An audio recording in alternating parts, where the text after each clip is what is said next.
Welcome back to another stream.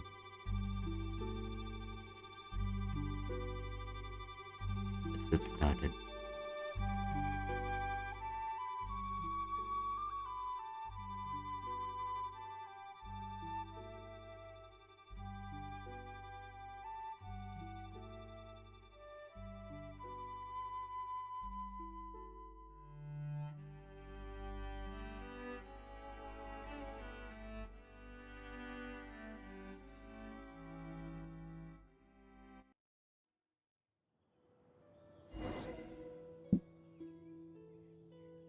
Hmm. Now we have to think a few things. Mainly considering what might be the future banners. Because based on what I heard from people that do watch leagues and stuff, um, Luna 4 looks like a place that we can't really skip any character on the banner. Um, and it also feels like I can't really pull for any character that is the issue now. At least let's get a few things out of the way.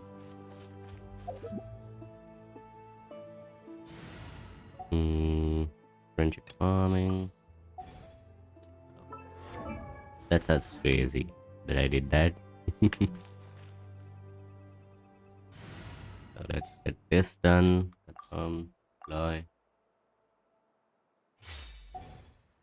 Anyway, so what do we do now? Is the real question. Um, we have this.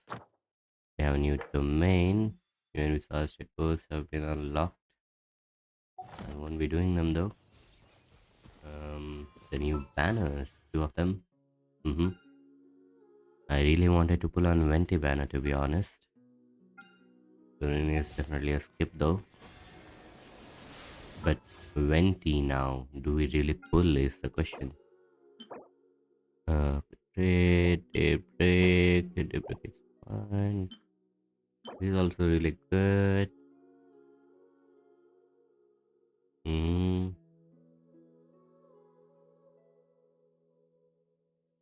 It's definitely perfect, right? Okay. Doesn't really matter. Hmm. I do want Yahoda though. There's a new boss. That's right there. Okay, makes absolute sense. Um, One of the treasures. Okay, so there's a new map for Miliasha Wonderland. Invitation to Wonderland. What the hell is this? I have no idea. Oh, it is the battle pass. Yeah, just like this is the battle pass. Okay, event rewards. Mm, oh yeah. So this is not exactly the battle pass, but this is just temporary thing that's there. Let's look at what else we have. Hmm. Here's the thing. I do have physics for both Bennett and Paruzan. I simply don't know whether I want to pull or not. Yeah, this is crazy. Hmm. What do you mean quick start? Oh, yeah, obviously.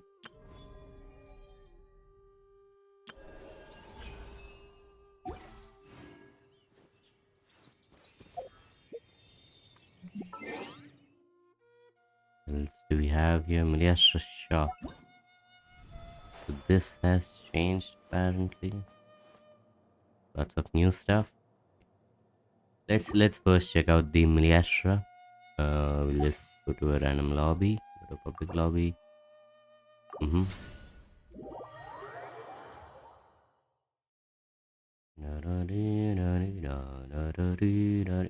Ooh.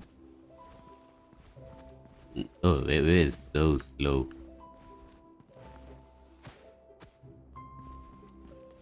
Okay, it looks like people are having fun already. This map looks nice. Um, can we sit down? Yeah, we can. Uh, okay, we can access that. Okay, so we just have to go around, I guess. Mm-hmm. Mm-hmm. It sounds about right. So, do we get to enter this palace? Doesn't look like it. Oh, nice. And doesn't look like we'll be exiting this anytime soon either. So that's nice, I guess. Wait, we can just leave? Okay, interesting.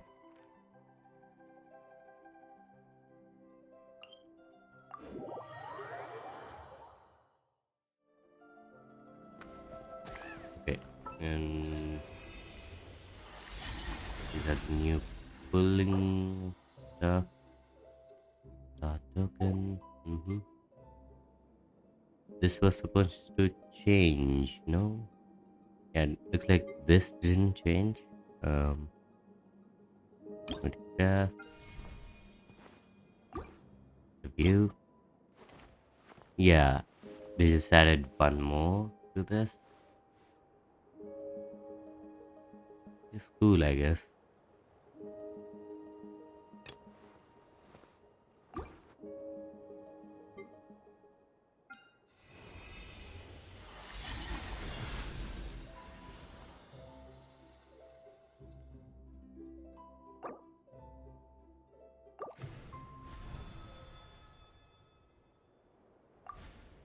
Amriastra Pass still does not have anything that people would consider as useful. Maybe these are fine. It's okay, I guess. I mean, most of these people will end up using at least a part of it.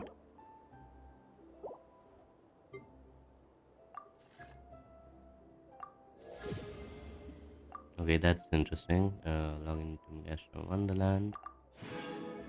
Okay, so we have both of these. Okay, interesting. Make 30 old and all these other stuff. Okay, two wishes. Well, we'll do two wishes then.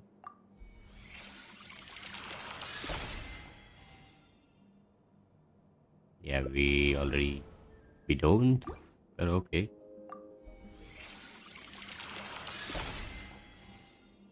Yeah, it doesn't really matter. It's just cosmetics. Uh, but yeah. Okay, so how many days do we have to do these? Interesting. Mm-hmm. Shy head turn, rejected. All these are nice emotes that they are giving out for free. And 2500 progress does seem like a little bit hard to make, but hmm. Invitation page.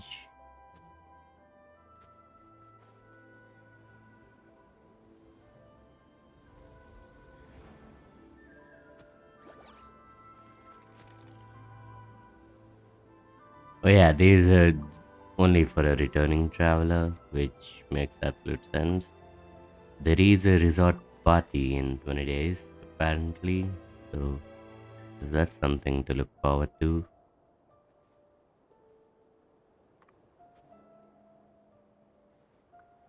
Anyway, enough of Miliastra Wonderland, let's go back to Teyvat. Uh,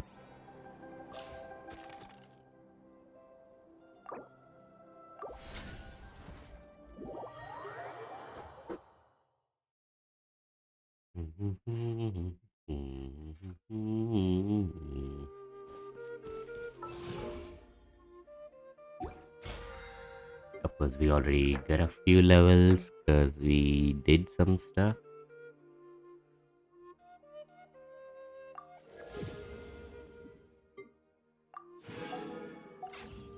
Okay, now let's get to the test runs. First of all, I definitely want to see Yehuda.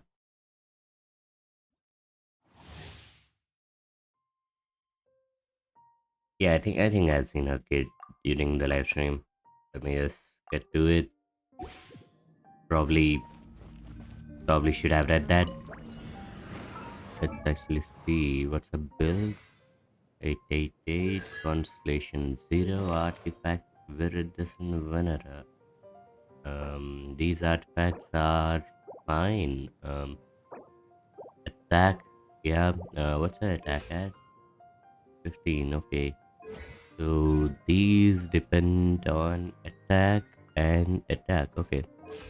So we definitely want a lot more attack. Rainbow Serpent Rainbow. Interesting. So this is the event weapon, which we'll be getting R5 of. So that's what, 56. I don't know. I don't know. Really hope that these numbers always made sense to just double these things up, but engine is kind of iffy. So let's look at my talents now. Dash. Okay. So we gotta apply electro first then. Quick as a flash. Start the clock. Be silent. Beware the creatures of the night. Oh no, I messed up, but it's okay. Done. Water bomb. Smash and grab. Fire keepers.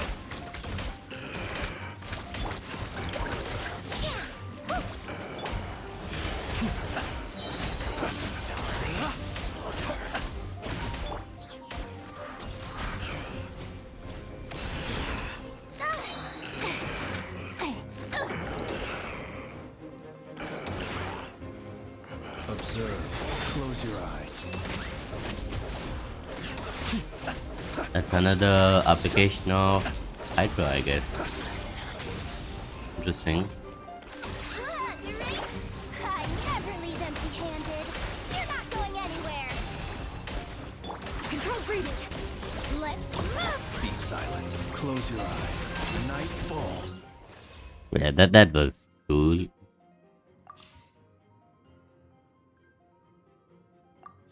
Well, on to the one that we like, Mr. Venti. We have a basic tutorial for Venti as well, which is kinda interesting. I think I know how his skill and kit works. I've never used him, but he was like the first character to release in the game. Elemental burst once, hit opponents with winds and the arrows, and soul reactions. Okay. So obviously we do this, and obviously nothing happens. Think you can get away? But winds and the arrows is the new animal infusion arrows that come after you burst. It's pretty interesting. Oh no, this team. Oh no.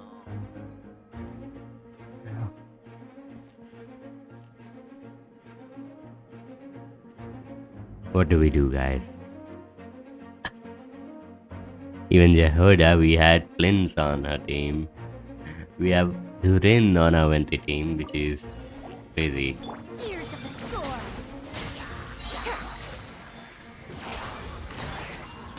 Teamwork is dreamwork. Time for takeoff. Yeah. Yeah.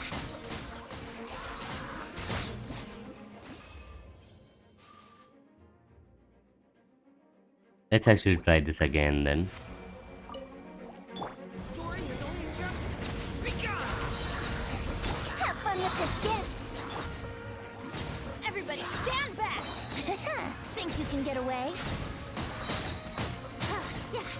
Yeah.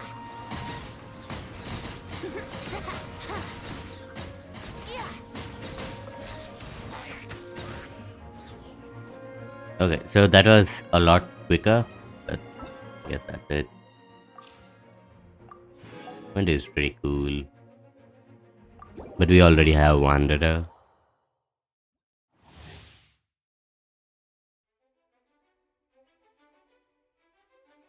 Durin is a pyro character, capable of both off-field DPS and team support. Depending on how his skills are used, he can either aid his party members or play a more offensive role in battle after. Mhm.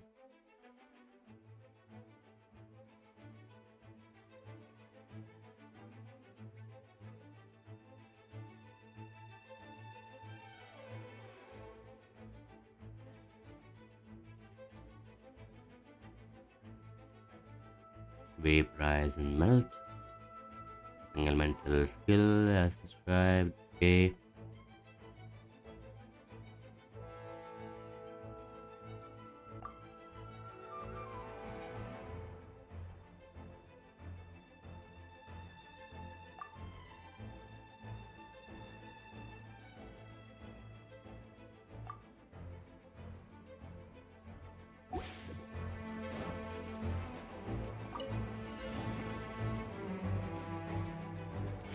Stay back!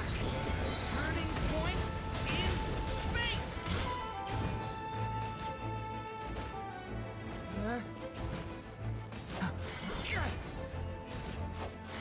He looks pretty elegant, not gonna lie. Powering claw! Stay away from me! Crazy. Oh no. Is this his best team? Really? Flea? Albedo? Feel this ancient power. Come into being. Wow! Pew! I'm going in. Off we go. Powering claw! Stay away from me!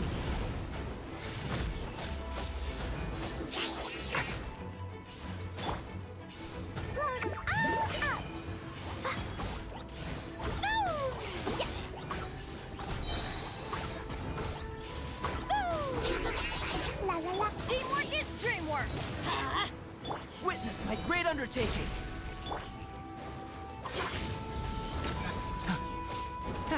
The story has only just begun.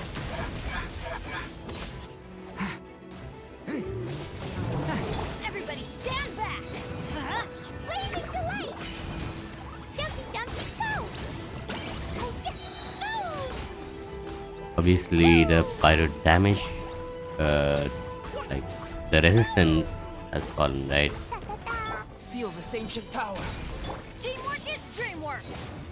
Load 'em all up. Pew!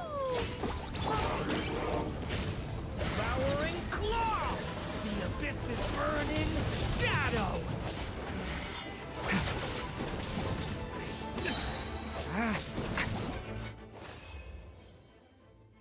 And I guess he's okay. I'll try something with 20 now that I already have Durin. Yeah, I know. So let me do this Of course. I'm going and in. this. Then Leave it to me! The turning point. Time for takeoff. Let's play. Yeah. yeah, this is that was way too quick. I guess he's really good.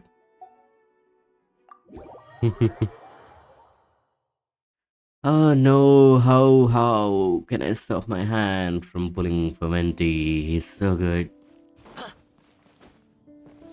But I have to stop myself. I already have Wanderer and I really need characters from Luna 4. So those things will have to wait. What happened to our dear quests right here? Currently unable to access the quests. Okay, let's just get to this boss. Um, looks like something that okay. It shouldn't be of a hassle. See the cave entrance. Cave entrance, right? Surely. Yeah, does look like a cave entrance right over there.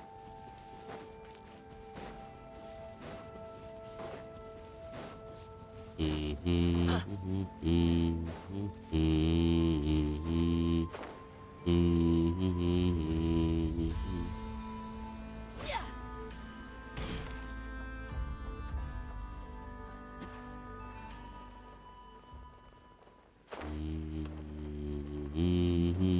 Sure beats taking the short way down. mm-hmm.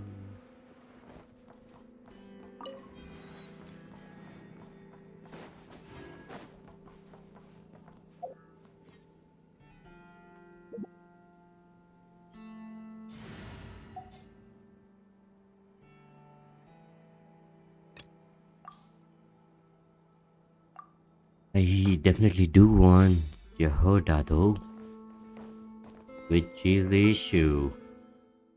I don't know if I have enough Yehuda. At this point, I might just pull for Venti, and if I get Yehuda, it'll be even better. I don't know. I don't know. I really skipped this character.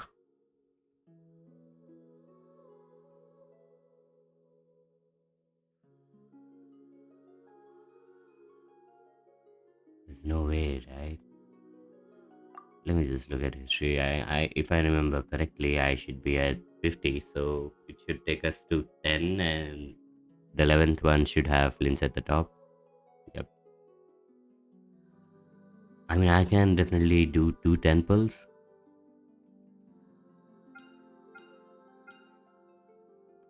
Huh.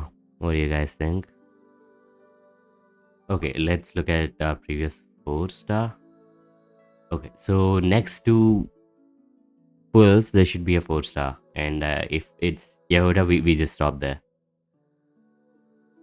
Right?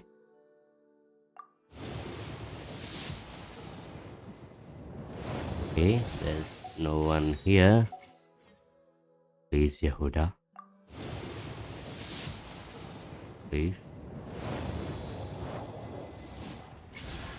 There's no way. Fine. That's 52.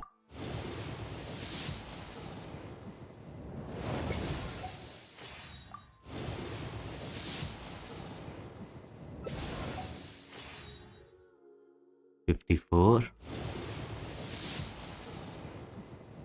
55.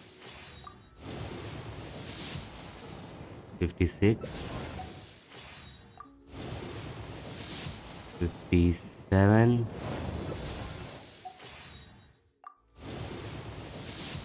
58.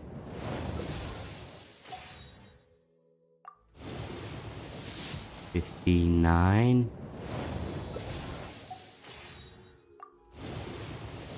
60. Please, Yoda. Please. No.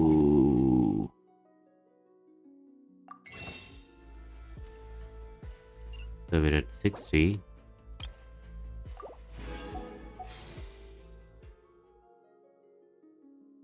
I think we have one more chance to get Yehuda before we might have to commit for Venti. 61.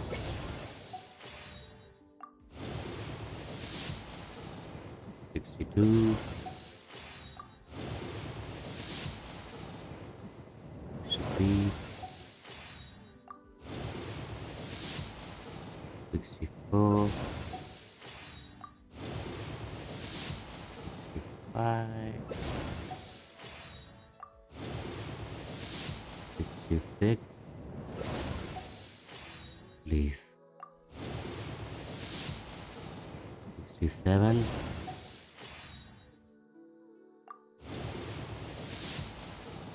68.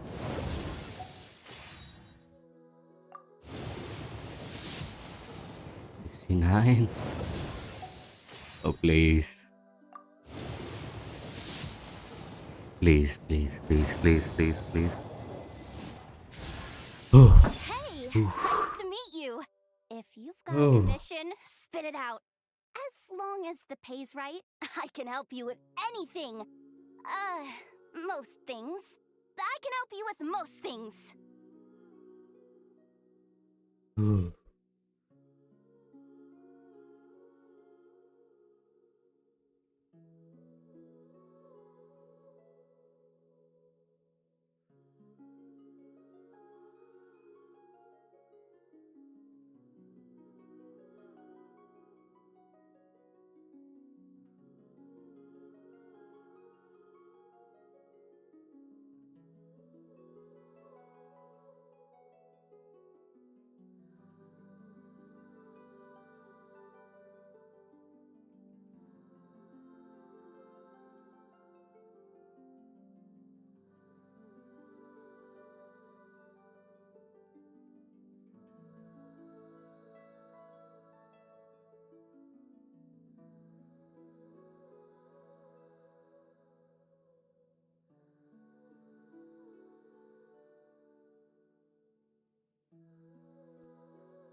Okay.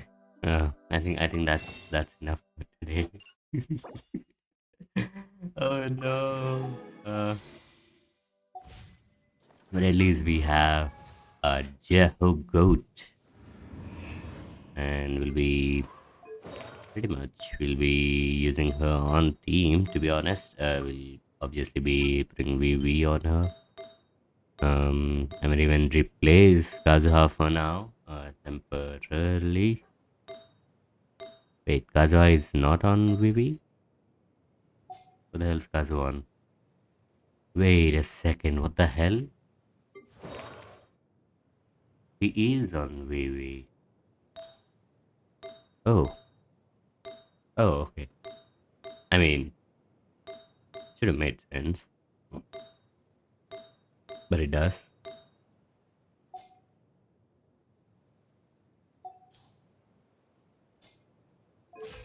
Now, do we tag EM on Miss Yehuda? Obviously, we might just put healing bonus on her, which is pretty lucky for us. Um, this one though, attack percent, huh? This is ER or attack person, ER, I think. Okay, so we'll need to replace it with Jane's stuff, and just regular ER is also good enough. Uh, okay, and Ascension will need a Radiant Moonfly.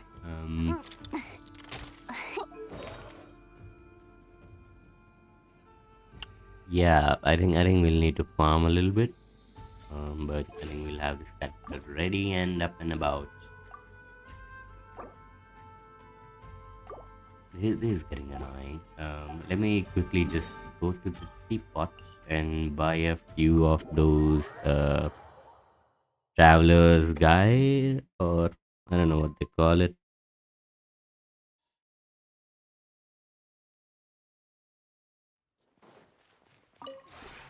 This route.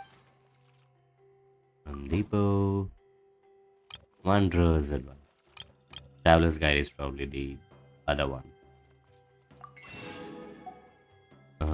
There's a few new stuff here today. Doesn't look like we'll be needing much though. If you ever.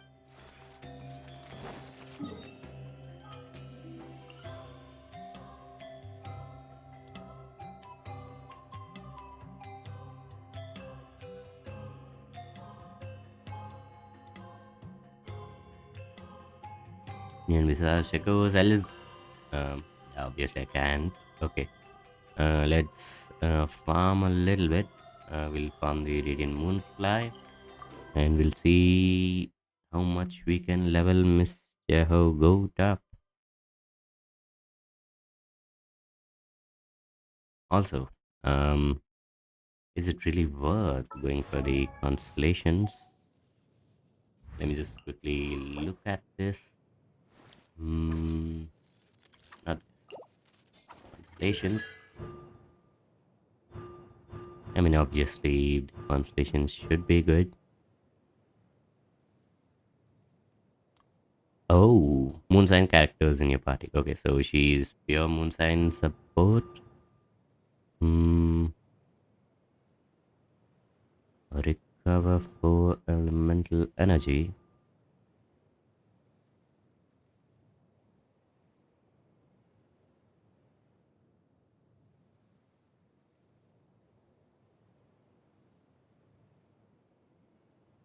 Okay, so C2 is pretty good, I guess. Okay. For now, we'll just build her normally. Let me just see. Mm,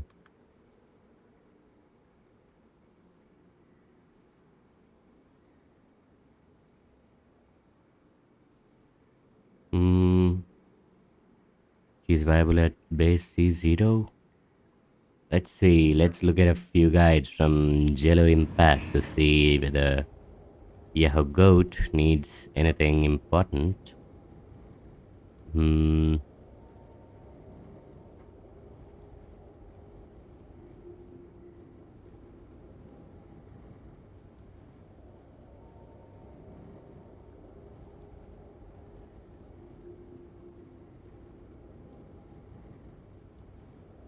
Hmm.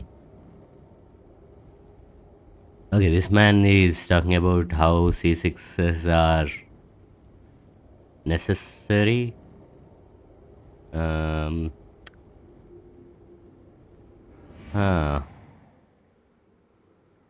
Okay, this is definitely not the video I am looking for. Um. Let's see. Find option at C0, offering valuable support. Um.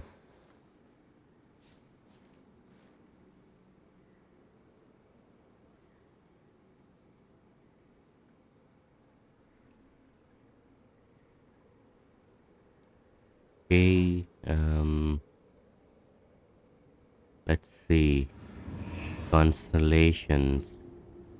What's this guy Right, saying? so whenever we're looking into them, their constellation is rather important as well. For C1, her Fluffy Mouse Ball, which is from her E skill with Ascended Gleam being active, will gain a 50% chance to bounce and hit additional nearby enemies. So it's gonna improve her off-field DPS and energy regeneration by a slight bit, and mostly for a quality of life increase. Not too much of an importance, but it is okay to have it. Though having a C1 though does allow her to get nearer to a C2, because when this is active, Jehoda can now activate two element conversion effects simultaneously on her elemental burst. So for example, if you have Pyro and Hydro buff being active, if your team composition supports it, therefore boosting her versatility, increasing healing as well as damage output depending on your team's element. So yes, one of the better value constellation you can have for Jehoda. D3 increasing her elemental burst skill by 3, so basically stronger healing as well as burst damage, which is really welcome, especially when she is a supportive healer on your account. C4, every time Jehoda's elemental burst, Hopper converts elements in their attack, she regains 4 energy, which is pretty decent considering that her burst does require you a 70 energy cost, and it is one of the most important part of her kit as well to be active, so well, not too bad.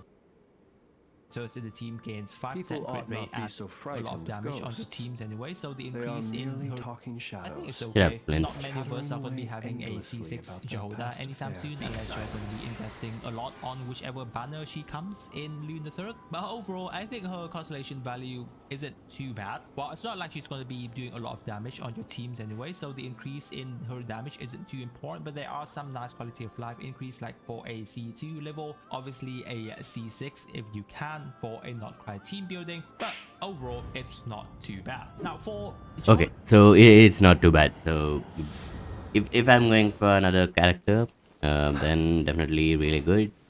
It doesn't really matter unless you are building pure Luna teams. And right now, currently, she is a support build, and her constellations give her own damage output rather than the team damage output, unless you're at C6, where your crit rate increases. she does have a quality of life improvement at C2 where she can feed in two elements. So I think I understand that much. Which C2, I don't know. Maybe I'll get it next time. Next time she's on banner. Surely. For now, we'll just farm it and we'll ascend her. Wait, do I even need this to ascend her a little bit? Let's see. Okay, let's just level up and ascend her for now.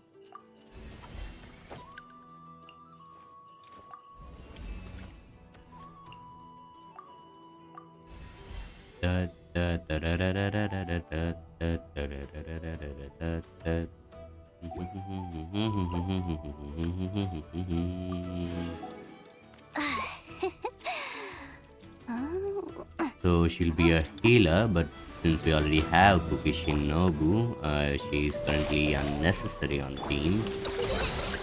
But then again, once we get enough power, she'll be really good. Close your eyes. Night falls. Observe. Night falls.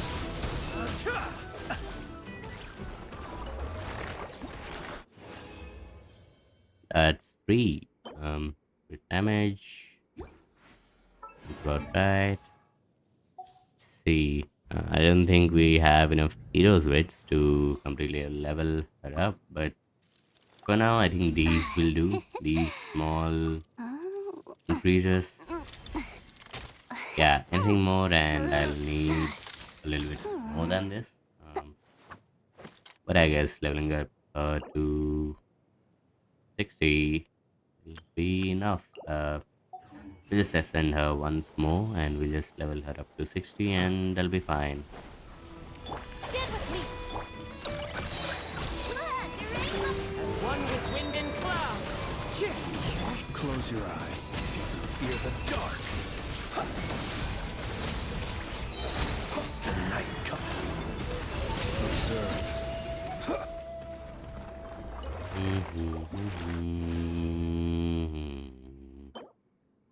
Ooh, this is pretty good.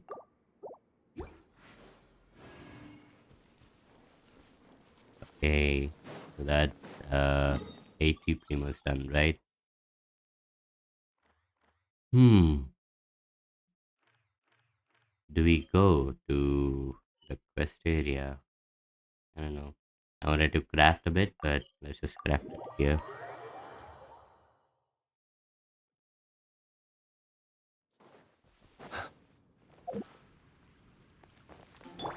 Let me just heal this lady a little bit.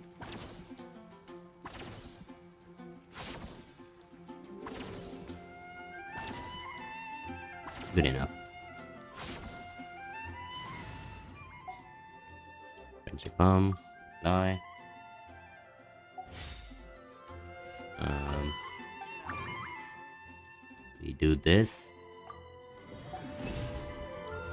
And should be fine. They should just add a daily commission thing like this till we are done. Add as Yeah, so this is the thing. It's just asking like this. thank you for completing today's. But how did I know that all 4 were done? Honestly, I didn't. Okay, let's change this. Dahlia is level 10 now, so we'll need to replace him with our one and only goat, Miss That worked Yoda, for me. which is good, pretty good. Now this guy is permanently off my team. Pretty good, to be honest. Let's see. I'll just quickly exchange him on this and teapot with Yehuda as well. Should be perfect.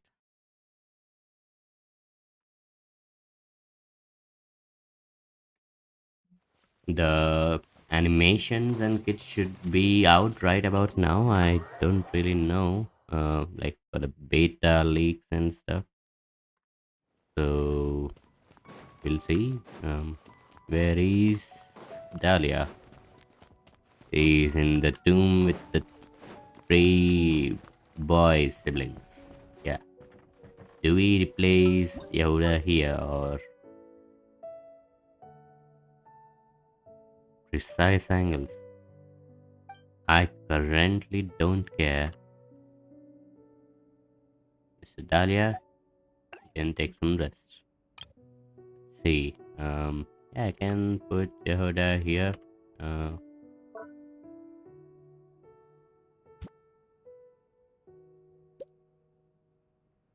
was that supposed to be new?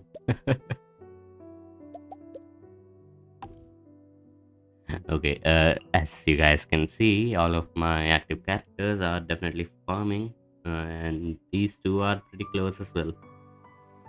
And once these two are done, we'll probably have enough characters to replace them with 5 stars, hopefully next version. There's new stuff here. Okay, there's a new painting that yeah, paintings go into this hall. But do we have space anywhere? Doesn't look like it. Hmm. This is quite a big painting as well. Oh, it's not too big. We can put it. Um. Where should we put it? I guess we can put it there. Yeah, we'll just put it here and confirm. These things can go like this, and this thing can go like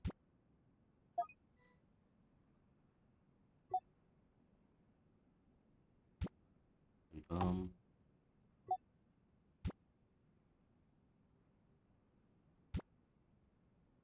Confirm, and a little bit lower, like this.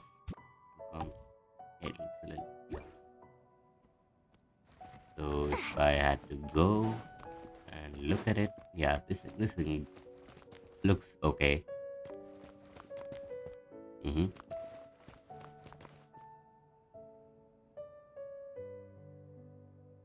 What is that from? I can't even climb it.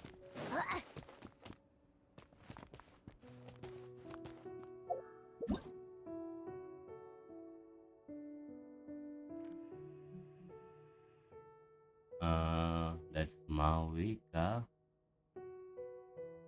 Baresta. Okay, it's from an event like 2 months ago. It's from the Bennett event. Okay. It's from the Easy Breeze quest. Pretty nice, I guess.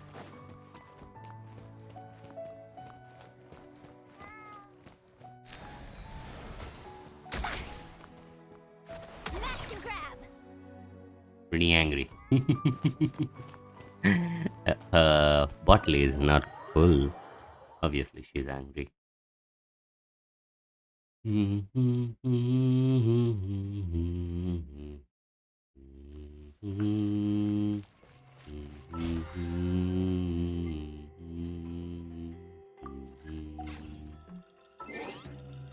Okay, so let's see. Change avatar. This lady is here now. Well, no, not right now. On a later date, sure.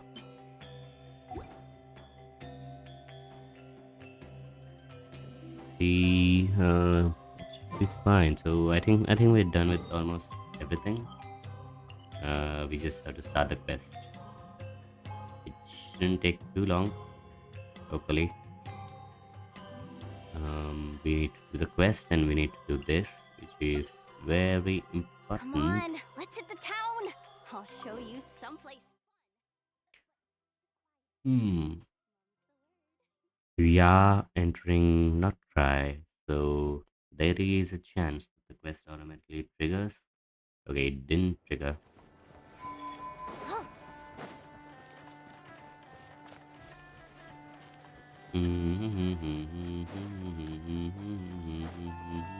Na,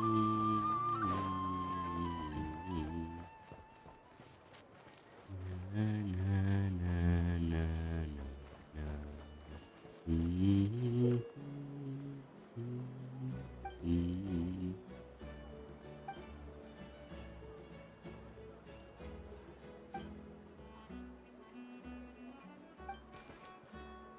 Oh, You're not going anywhere! A student from Snezhnaya, huh? I wonder what their schools are actually like. They must provide free meals, right? Oh, wait, does the academia provide free meals? I'll have to ask Boss Neff when I get back. yeah, the quest is definitely there. Smash and grab!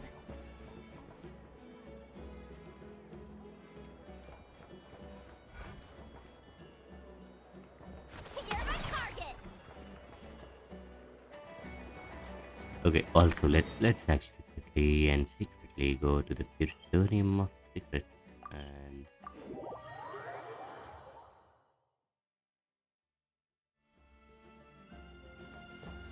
hmm,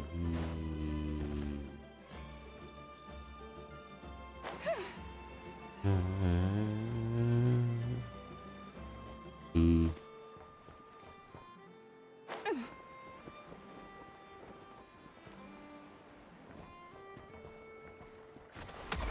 Lightkeeper You currently must be here to training. buy supplies. I'm no good at handling people that uptight. Better get Cannot going while I again. still can. Okay. This guy, huh? Sukhoi Nick. We have to get a Mora. Mora time is the one reason that we have. Wait. Hello there. Fancy seeing you here.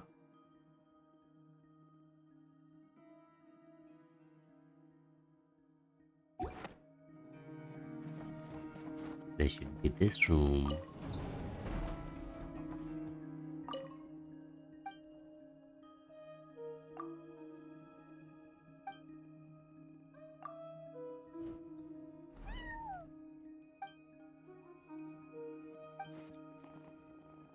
Okay, it's not for Yehuda.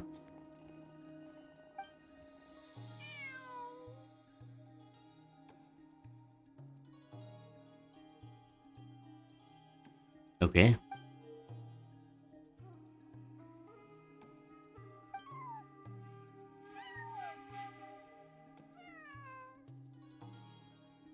Is it overcompensating from the last dialogue? Is this how translation works? Crazy. Ooh.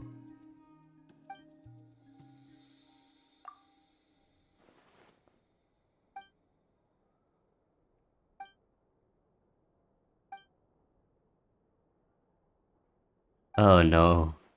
Oh no.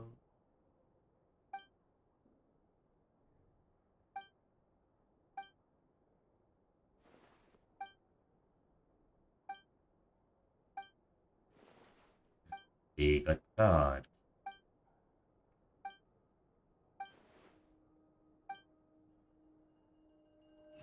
Oh, we do get 100k. Ooh, W. W. Come back and check again later.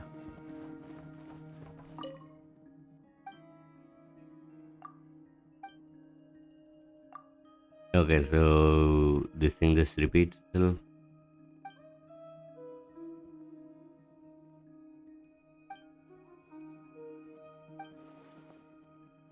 Okay, someone must join the three. Okay, so it just triggers a scene, which is actually good. Let's talk to Yehuda as Yehuda. Hello, Miss Yehuda. Do you have any problems? Actually, this scene. Oh no. I know what you are.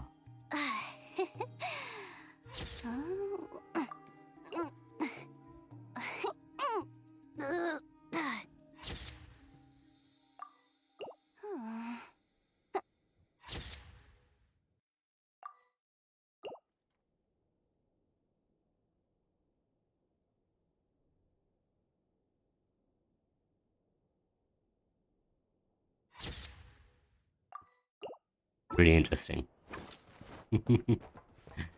Anyway, let's just start the quest. I mean, I've been dilly dallying around way too long. Go to the quest. Just as simple as visiting Catherine.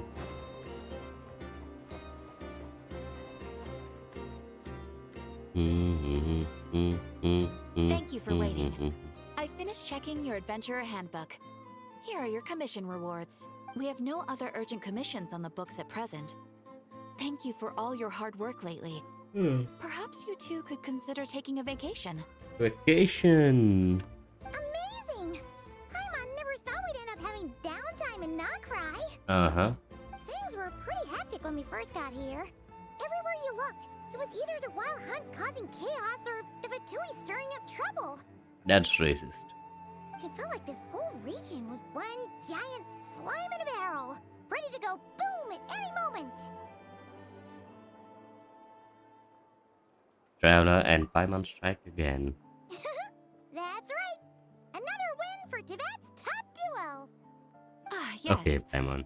Are you two aware that the Moon Prayer Night is soon to take place? Oh yeah. Lama told us that was coming up soon. Mm-hmm. Wait, why do you mention it though? Do people in Nasha Town celebrate it too? Paimon thought it was just for moon goddess worshippers. You're partially right. Most people in Nasha Town just see the festival as an opportunity to do business. They do not concern themselves with the religious element. The festival was first celebrated by the Frost Moon Scions. On this day, they would wear moon prayer blossoms and celebrate the birth of the moon goddess through song and dance. They would also prepare food and handicrafts and give them as gifts to others. Over time, it became Nodcry's most lively festival. Oh, sounds like fun. Definitely up for it. Well, in the meantime, since Catherine doesn't have any commissions for us, let's focus on some personal business instead. When we first got here, you mentioned that this was where your spaceship landed? We didn't get to follow up on it at the time, because we got wrapped up in that whole rare air situation, but now we can finally start investigating it properly. We do have place to start, right? That place start viewer start gazer, I don't know. Well, there's a saying Paimon's heard around these parts, which goes, if you lift up a rock, you'll find something you weren't looking for. By that logic, you'll never find what you're looking for while you're searching, but the moment you stop looking, it'll jump right out at you. Not sure it's as simple as that. Could be worth a try though, right? Anyway, Paimon suggests we focus on other stuff we want to do for now, and just keep an ear out for spaceship-related intel as we go. Uh-huh. I just saw her last Friday.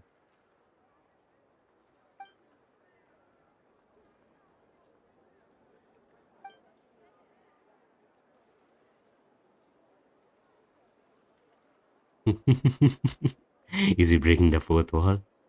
Is this what the Reddit has been all about? I mean, What's wrong? You look super serious all of a sudden. I was just thinking about Columbina and the doctor.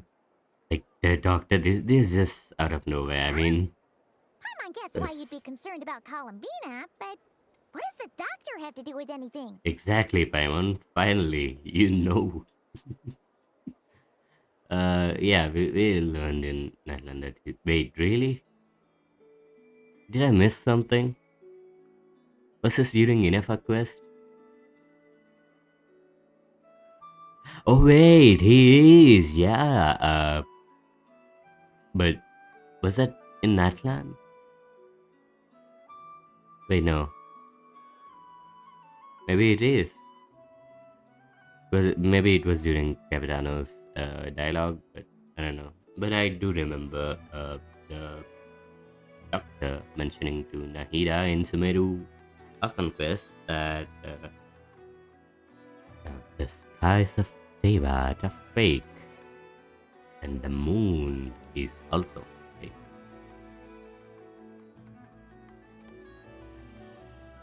He's been suspiciously absent. Oh, that's true. And now that you mention it, we're definitely overdue for a showdown with the Fatui.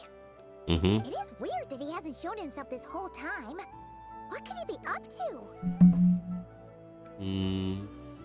Indoors in one of his experiments, perhaps. Paimon would much rather deal with Marionette anyway. She says the meanest things, but when it comes down to it, she doesn't seem like a bad person. Maybe it's the pressure of being a Fatuse? Especially as a Harbinger. Does she feel like she's gotta act tough to keep up appearances or something? Maybe. But then, every time we headed out with Rarier, she always wound up having to repair Polonia and her other robots. That's gotta sting. Losing face always hurts more for people who care a lot about their image. She's probably still furious about it. Paimon. I have a feeling she might have heard that. Wait, is she behind Paimon? What? Relax! She's not even here! Huh? What's the matter? Oh, nothing. Oh, yeah, I Sorry. mean, We'll be on our way now. does she really have that much time to use all of her robots to spy on the Oh, traveler? yeah. Columbina? Right, yeah. Let's go see Columbina. A Nocturne of the Far North. Wait, this is Act 5? I thought it was interlude. Okay. Act 5, I guess. Wait, Act 5? This is... Oh no. Wait, this is interlude. Go to quest. Says Act 5. Is Act 5 interlude? Or is it Act 5 and interlude? This doesn't make sense. What's going on?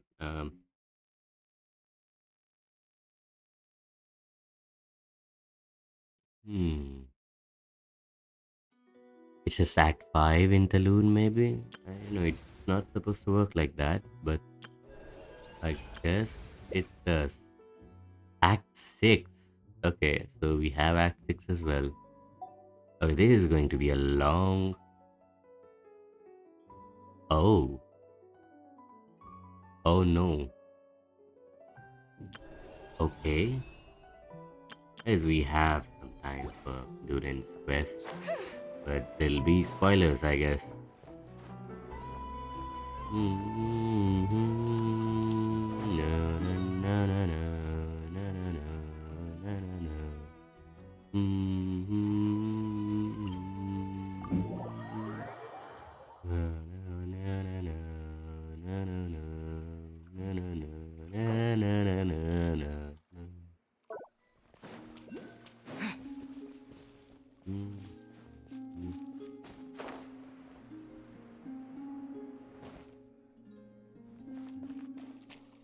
Do, mi, da, da. Oh, she's just there. She just sat down. La, me, ya. Gente, apenas te dará.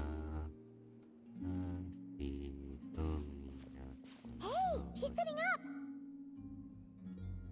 Is me sitting here a rare sight? Is that a question? No, we just thought you'd be resting. Perhaps I would have been, were it not for the sudden arrival of some unexpected guests. We're sorry. I mean, I should leave. Not that I consider it a disturbance. After all, you are the only ones who are free to enter. This scene looks so good. I mean, this actually looks really good. Not gonna lie, this exact scene. I don't know. There's some kind of... I don't know how to put it. It looks good. Would it not be a little unfriendly of me to lie down while we speak? I didn't realize you put so much thought into little things like that. And this guy is finally speaking. I mean, oh, it's just Columbina. Only sometimes. There have been moments lately where I think about you and your companions.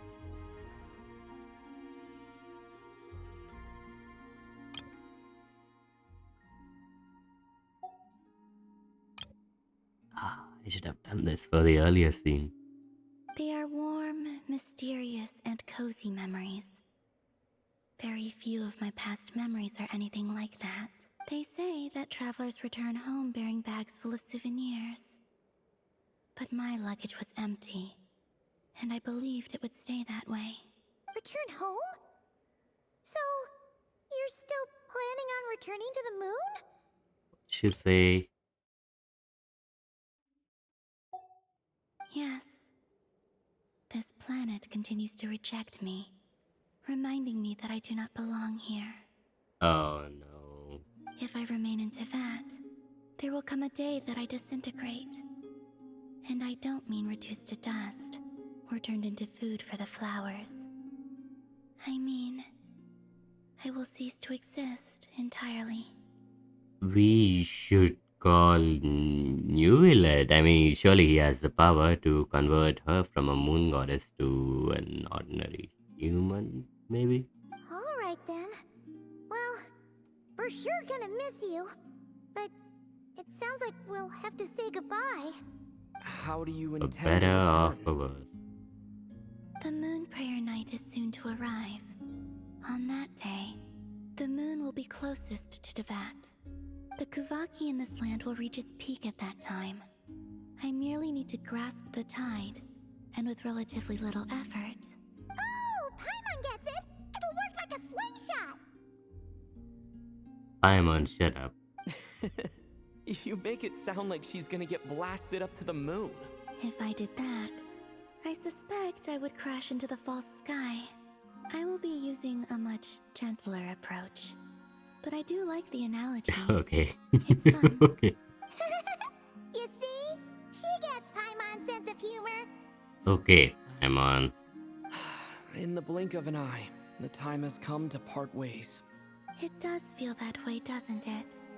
Time seems to fly fastest when you are enjoying it.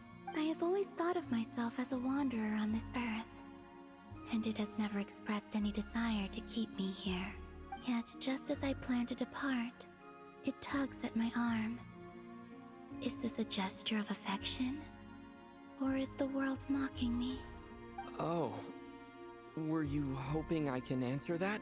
Yes, you are a traveler, so you must have a lot of experience in this area. But I don't have rebels rejecting me. Not that you are bad, but I don't know. Can't relate. Sorry. Then, what I would say is enjoy the moment. Good advice. That's right! Don't overthink it! Happiness is happiness and joy is joy! The point is to enjoy it, not analyze it! I see. Then what I would say is, even though I am very tired right now, I am still happy. Good for you. I can't tell from the tone of your voice. Oh, really? You don't think I sound happy? I'm just kidding. I could tell you were in a good mood today from the moment we saw you. What's going on? I mean, what the hell? I can't tell from the tone of your voice. Oh, really? You don't think I sound happy? I'm just kidding. What? Why? Why? I don't know. Like, is there something that's lost in translation or something? What's going on? Is this guy stupid? Okay, I mean, uh, uh, okay. Let's see where this is going. Ah, a joke. Albeit not a funny one. It was so obvious that Columbina is calling it out. Oh no. Anyway, I assume you're here about you-know-what. Give me your hand. Huh? Actually, it's not that. There's something else we wanted to discuss with you. So, Columbina just made a reference from the Senate Chronicles where we hold hands every week once and we are able to stay indefinitely as long as we stay not right. But The traveler is like, no, it's not that. There's something else we want to discuss with you. I'd still rather hold her hand, I mean, and still discuss stuff with her, regardless. Oh, then do you still want to give me your hand or not? She catches my drift. You know what? W. Sure. Ah. Ah. Thank you.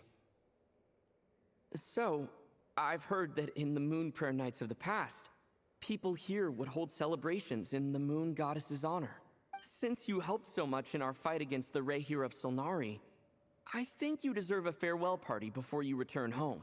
I haven't asked everyone else for their opinions on this yet, but I'd like to invite you to join the upcoming Moon Prayer Night. Outside.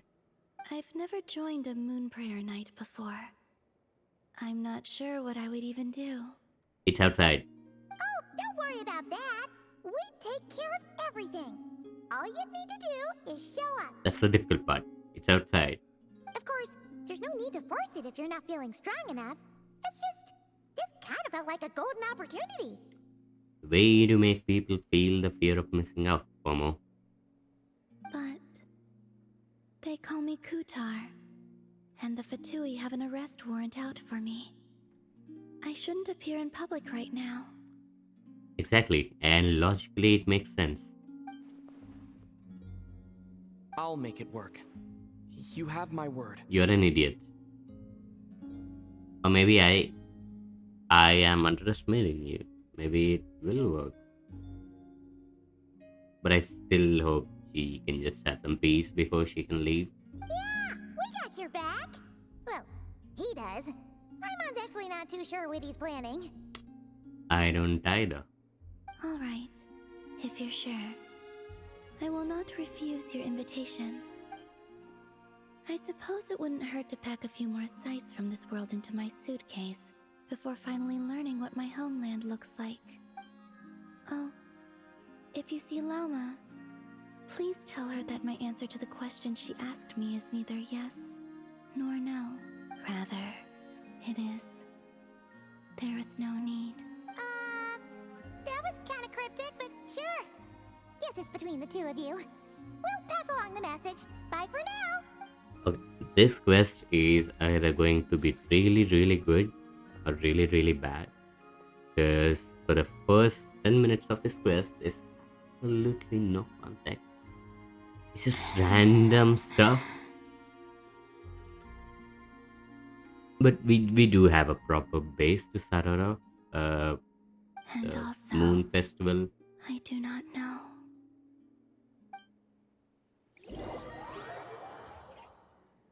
Are we going to Loma to give the Since she's agreed message? to join the festival, let's go see who else wants to take part. We are going Lama's to gotta be the PC person most familiar with the Moon Prayer Night. We should start with her. and pass on the Also, message. What exactly is your plan to keep her safe? I'd like to know that too. Not sure yet. I'll figure This something out. guy. What? Are This you serious? guy. And Paimon even gave you her vote of confidence back there. When did you become so sneaky? I know. We are so bad. We're so bad. We're doing dumb stuff again.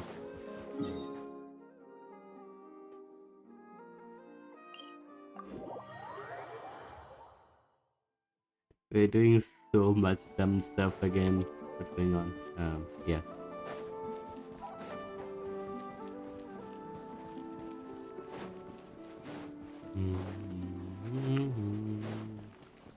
Isn't Llama supposed to be here? Na na na na na na.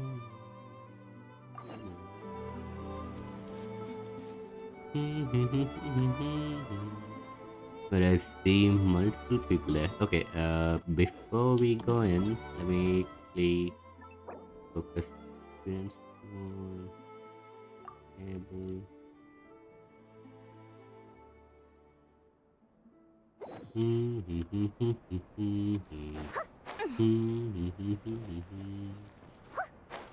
Who's there?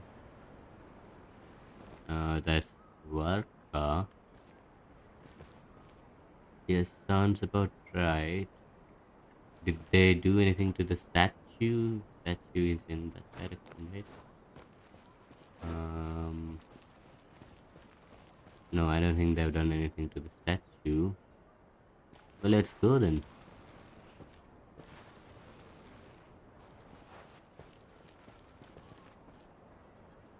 Hey, Llama! It's us! Huh? Varka?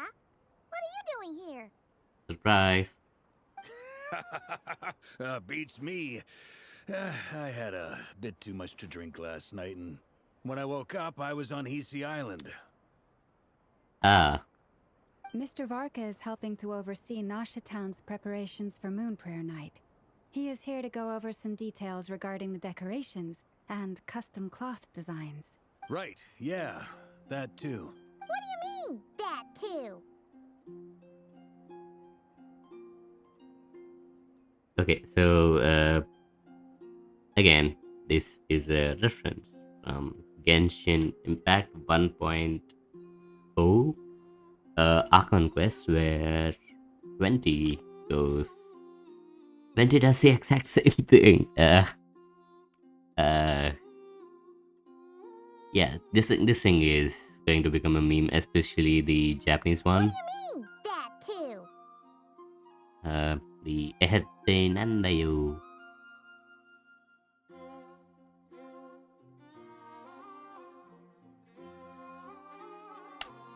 Yeah. Yes, celebrating this festival is a long-held tradition here in Nodcry. On this day, the crescent moon at the top branches of the verdant crest turns into a full moon, and the moon prayer blossoms bloom with a special radiance. Our people take these to be blessed omens. Mm-hmm.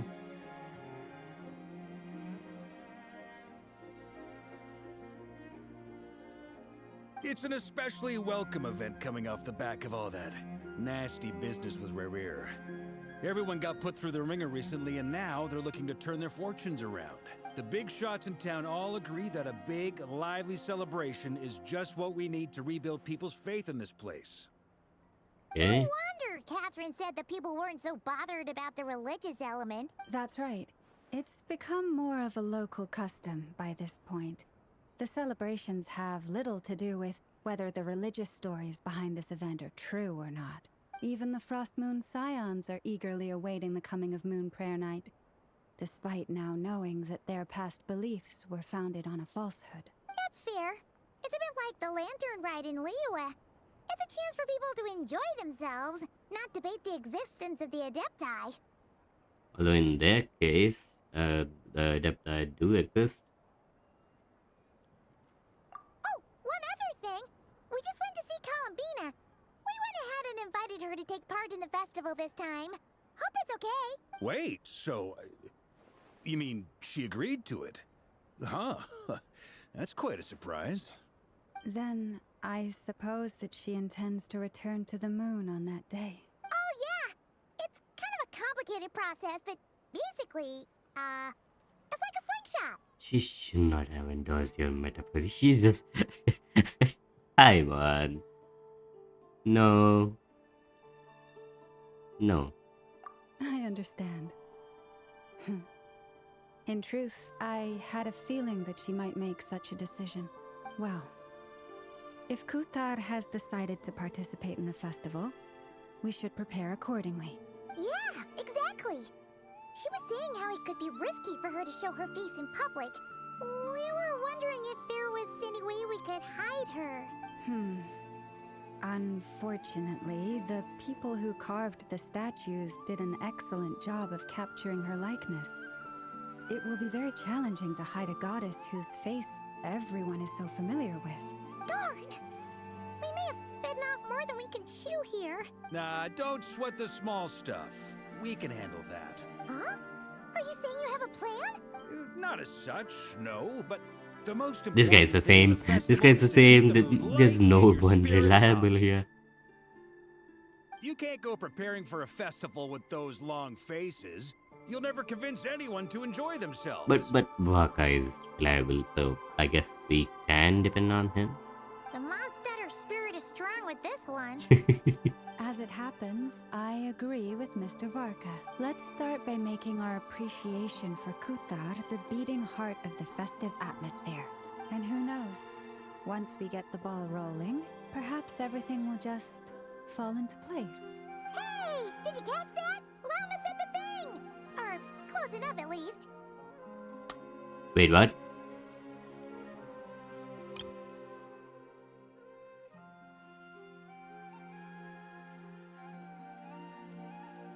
What did she say? Huh? I'm looking forward to the Moon Prayer Night Wait, already. what did she say? What did I miss? I don't understand.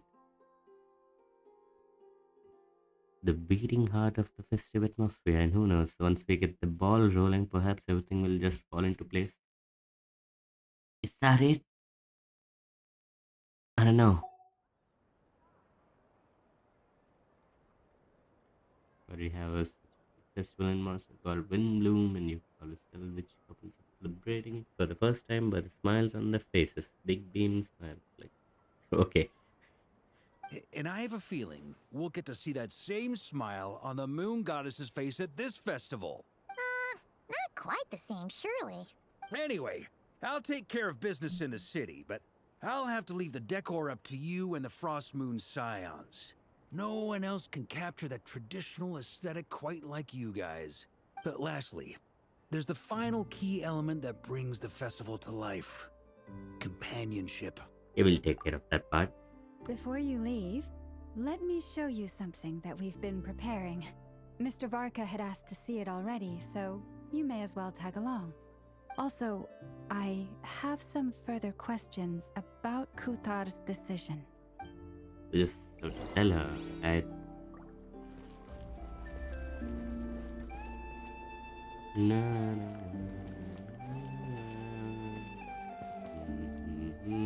What's this?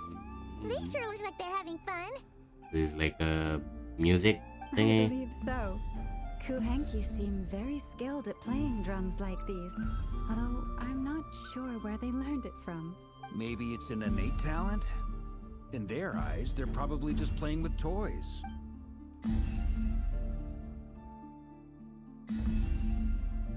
Wanatar!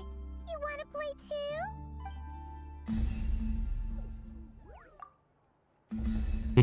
The question mark. Guess not. Yeah. She looks more confused than anything. Maybe we can teach her next time if we get the chance.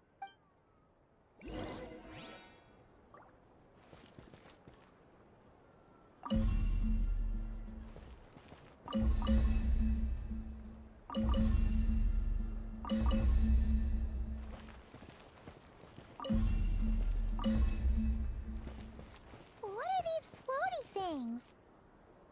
Moon veils. We hang them from buildings in the city during the festival. When you look at the sky through them, it creates a lovely misty effect.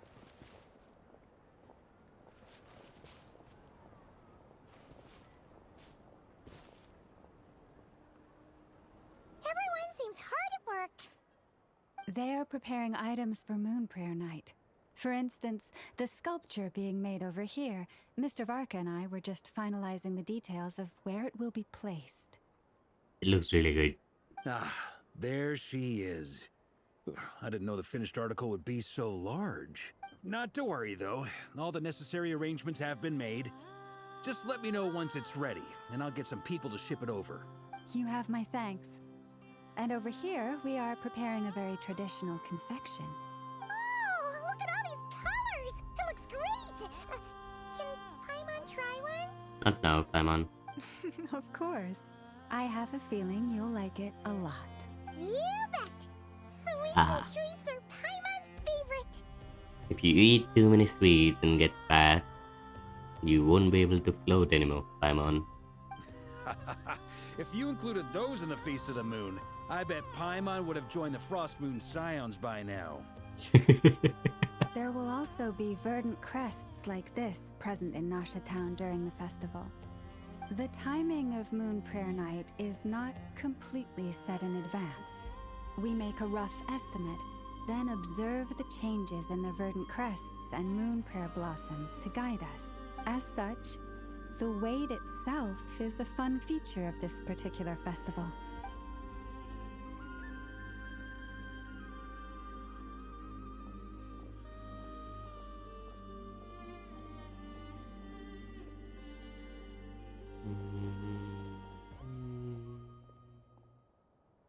Let's talk here. To tell the truth, I am very surprised to hear that Kutar is willing to participate in the festival. I once asked her if she'd be willing to stay with the Frost Moon Scions. I could introduce her to everyone, and we could be a family to one another. She did not answer, but she has not appeared here since. I took this to mean her answer was no. But if that were the case, she would not have accepted this invitation. Speaking of answers, she asked us to pass along a message. There is no need. Ah, I see. Maybe she is right. Maybe the Frost Moon Scions of today no longer need a moon goddess. But my wish was not for her to come here and be worshipped as a deity. I simply wanted to offer her a place to stay. I'm sure she believes that showing herself here might invite Fatui intervention, and as such, she does not wish to cause us trouble. But what really pains me about all this is that this is her birthplace. She ought to belong here, yet no one has been able to grant her shelter. I think I'm qualified to weigh in here. When someone's about to depart on a long trip, what they need is blessings, not burdens. We should wish her the best, not make the journey harder than it already is. Anyway, she's agreed to attend, hasn't she? All we need to do is simply respect her decision. I see your point. Yes, she will soon depart after all. Our job is to leave her with some happy memories. Besides, who's to say her journey to the moon is a one-way trip? It's not like she can't come back and visit if she wants, right? Paimon agrees wholeheartedly. Festivals are all about having fun, so let's keep it simple. All right, I'm gonna head back to Nasha Town soon. Wanna come with? I'm guessing you have some other folks to visit there. Sure thing, let's go! Bye for now, Wilma! Thank you all. Goodbye.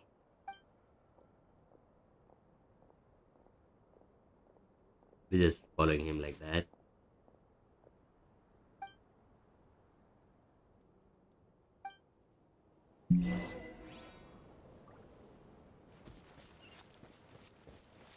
Okay, I'm not walking 1,000 meters.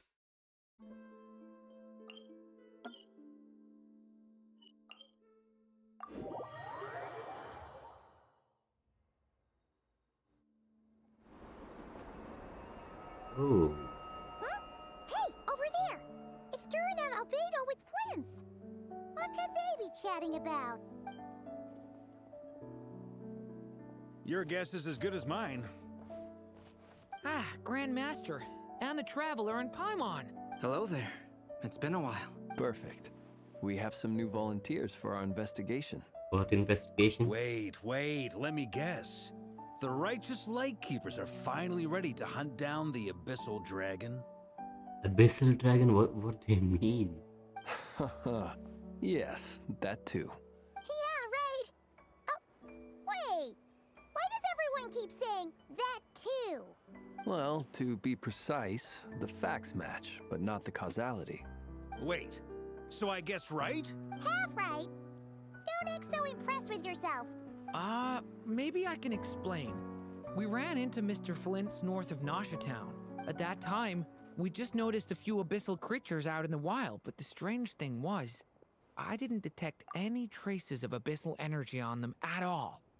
On closer inspection, we realized that they were not real monsters, but something akin to reflections in the water, or perhaps a mirage. Huh? What do you mean? Like, you could see them but not touch them? This has happened Exactly. before. It was very peculiar. They roared and tried to attack us, but we could not make any physical contact with them. I think I've heard of things like that happening in Not Cry before, but I don't know much about it. Yes, it's a known phenomenon.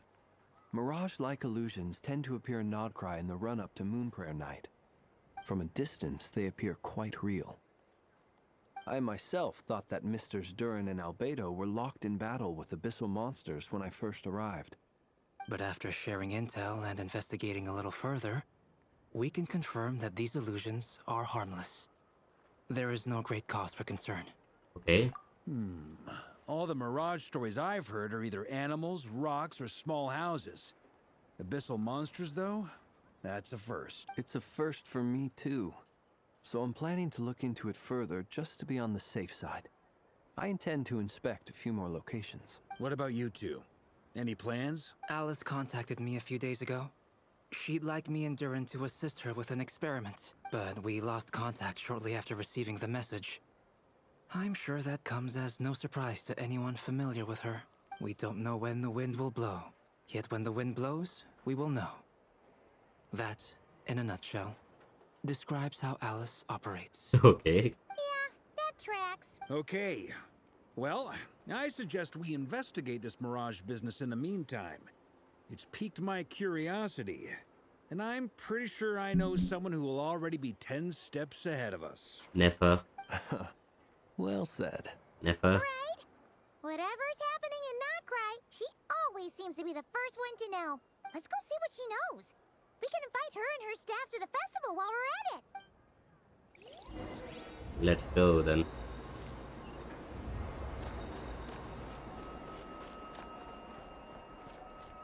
Wait, this. Oh, wait. This.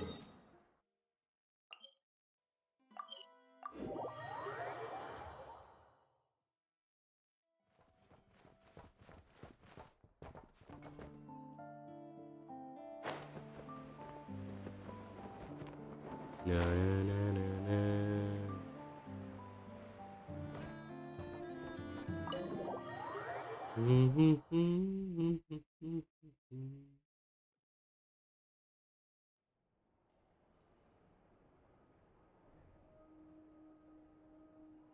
You're right, I have noticed. There's certainly something a little fishy about this situation. Only a little, though.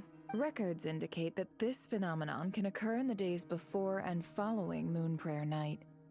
That said, it has always been a rare sight in the past. The odds of encountering these phantoms are similar to looking up in the night sky, happening to see a shooting star, and managing to make a wish before it disappears. But this time, either everyone's getting lucky, or they're appearing far more frequently than usual. Yehoda's out gathering intel as we speak. In the meantime, let me check off some points of interest.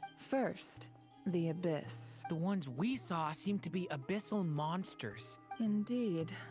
But we have identified one location where many more of them have made an appearance. And not just monsters, but human phantoms too. Given the scale and nature of the phantoms, it's almost as if someone's last memories are coming to life. Or perhaps the memories of multiple people. Oh. So you mean the phantom monsters are hunting down the phantom humans? Exactly. The phantoms can interact with each other, but we have no means of intervening. In addition, some of the human phantoms would seem to be from the very distant past. This is clear both from the clothing they wear and the stories they tell. They claim to be from Hyperborea, a name which I've heard from Lauma before. If this is true, it means they must be from That's a lot of 6,000 time. years ago. Did Paimon hear that right? 6,000 years? That's how old Zhongli is. It sounds like this merits further exploration. That'd be a big help. I'll leave it with you, Albedo. My knowledge of ancient history is non-existent. I used to doze off every time the pre-Knights of Favonius era came up in class. It's quite a miracle that you were able to understand these phantoms' speech, given how long ago they lived. I suppose you're right. But I'll leave the archaeologists to ruminate over that conundrum. As an intelligence broker, my sole interest is in the value of the information I gather, which, in this case, hopefully means earning myself some good favor with our dear Lady Moonchanter. Okay. So calculating. Whew, this intel broker logic always catches Paimon by surprise. Sounds to me like we could split the work up. I think the abyssal phenomenon is best left to Albedo, Flints, and me. Agreed. It coincides with my duty as a lightkeeper. For my part, I'd like to understand the abyss better. Even a little knowledge would go a long way. This is certainly a rare opportunity to study the abyss. But even rarer, perhaps, is the chance to make contact with the ancients. The Curatorium will take the lead on investigating the Hyperboreans. We put in the work to learn what we know so far. It seems only fair that we get some quantity of exclusive intel.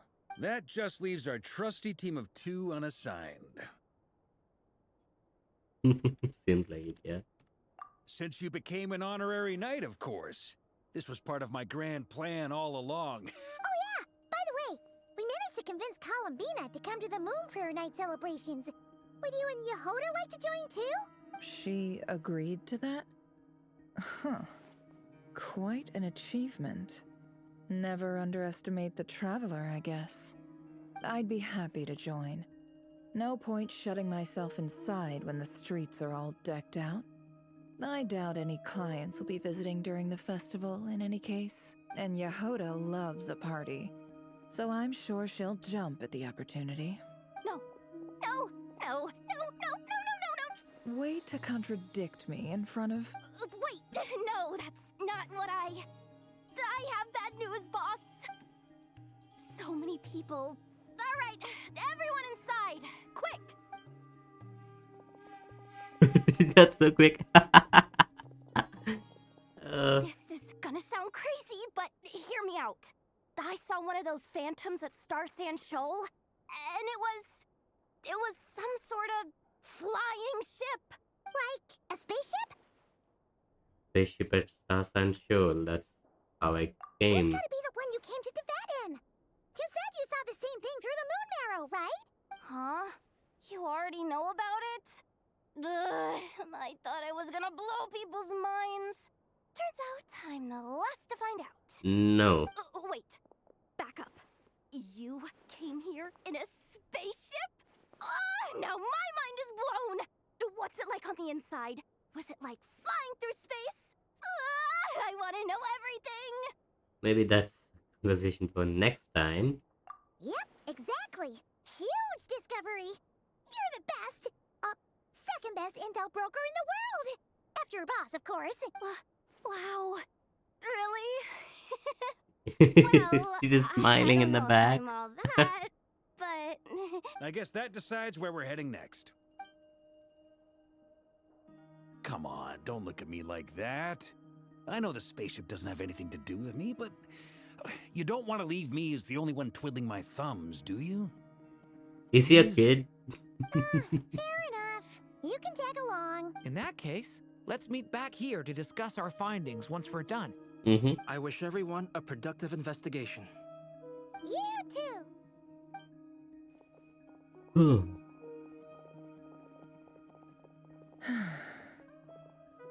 What's up, boss? Aren't we gonna head out? Tell me, Yehoda, when did the Curatorium start giving out intel I for free? guess this must have been the thing she's angry about.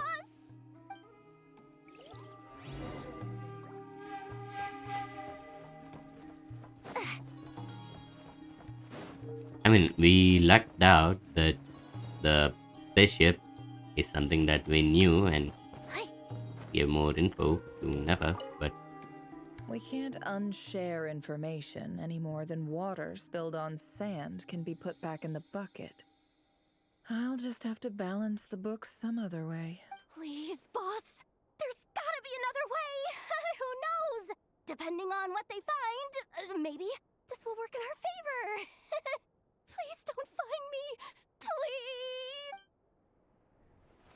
who's Yehoda?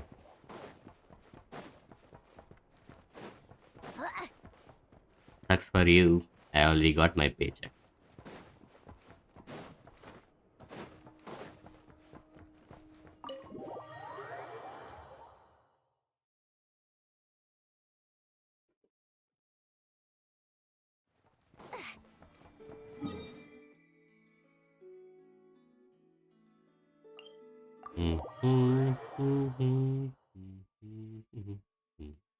Actually, I just want to look at it from afar. So, place like this will be a lot better.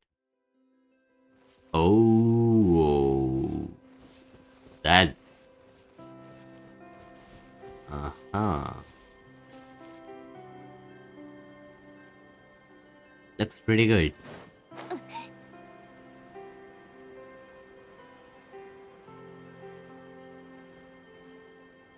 Well,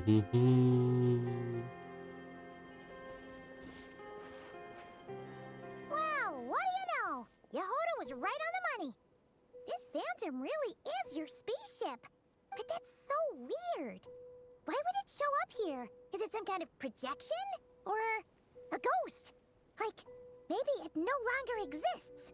But somehow it left an after image?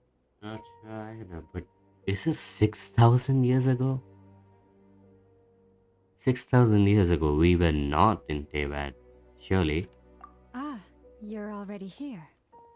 Miss Lauma, what a surprise. I thought you were busy with festival preparations. I was, until one of our people informed me that a strange sight had appeared at Star Sand Shoal. No one's ever seen something quite like this before. I thought I should see it for myself. Same here. Oh, so we heard that these things appear around the festival period. Any idea why that is? Unfortunately not. We have very limited information about them, since they can't be interacted with. And no human phantoms have ever made an appearance before now. The most we've been able to deduce is that these sightings appear to be connected to the increase in Kuvaki energy around this time. Down and find out. Yeah, seems like that's all we can do. This is all so confusing. Allow me to lend you a hand.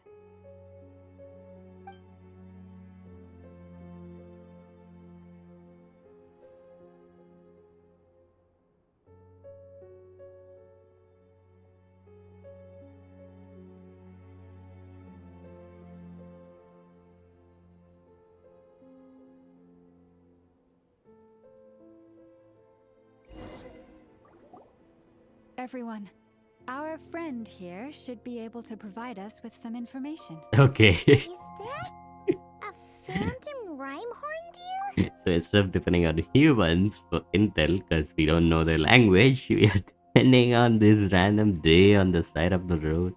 I've heard about how the Frost Moon Scions live in harmony with the animals and can even communicate with them. That's coming in handy now, for sure. Okay. Yes, I understand. Then how about this?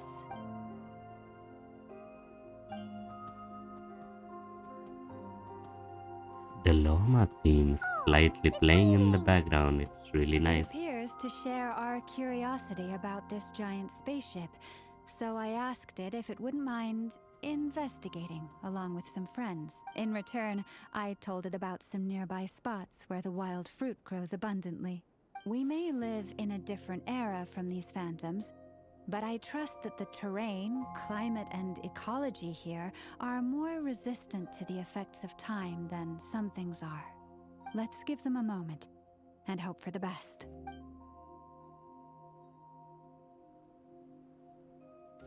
All back together? Must have been a lot of fruit. Indeed. Now let me ask them some questions.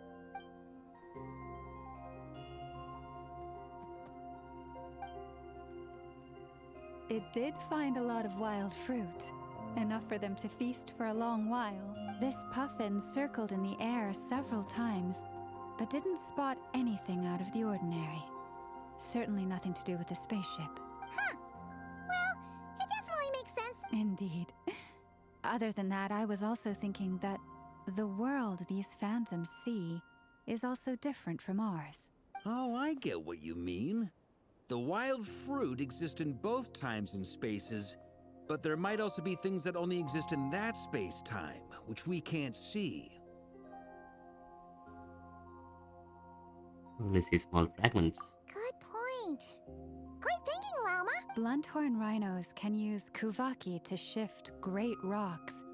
But this one says it couldn't get that ship to budge by even an inch. The sniffer mole tried too, but despite being a skilled digger, it could not get through.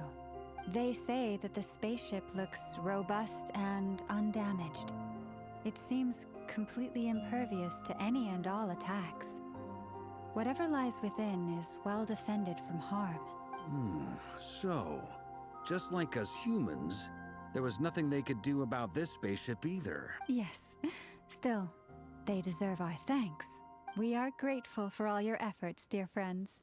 Now go, and enjoy your feast. I've noticed some other human phantoms gathered nearby. Come on, let's go talk to them.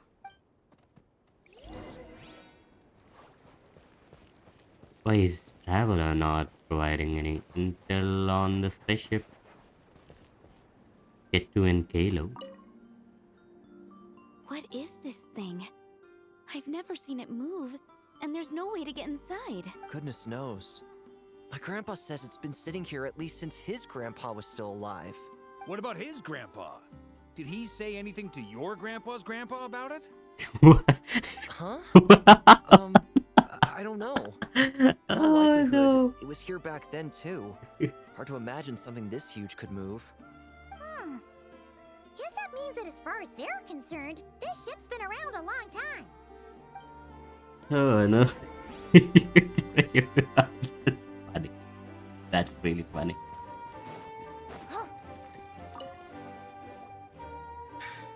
Come on, brothers. If we can get even a small chunk off of this thing, it's gonna be worth a fortune. Today is the day we strike it rich. Okay. You mean Paimon? Yes, brother, I shall join you. Let's make our fortune. We should go with them. Oh no. This thing is crazy tough. I can't even scratch it. What's it made of?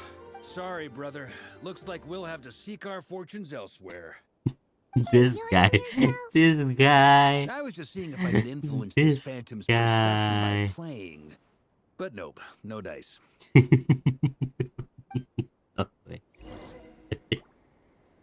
I'm sure we're all starting to build up an idea of what's going on here now that we've spoken to some of the people.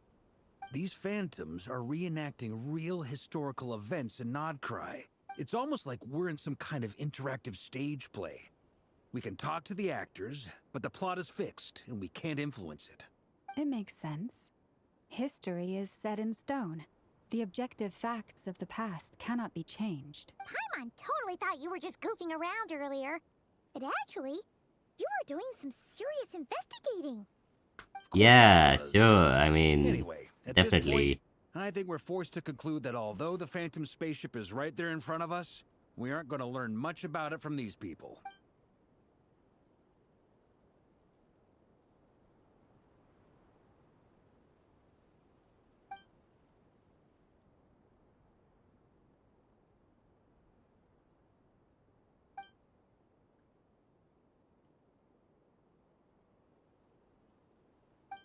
Don't be discouraged.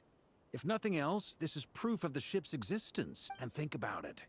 So many people tried to hack their way inside, but no one could get the door open. It's made of very tough material. To me, that says that we'll either find the ship itself or the story behind it. It's just a matter of time. Thanks, Varka. Huh. Every now and then, when Varka gets serious, he actually does seem like Grandmaster material for once. What do you mean by that? I wonder how the others are doing. Let's head back for now. Sounds good.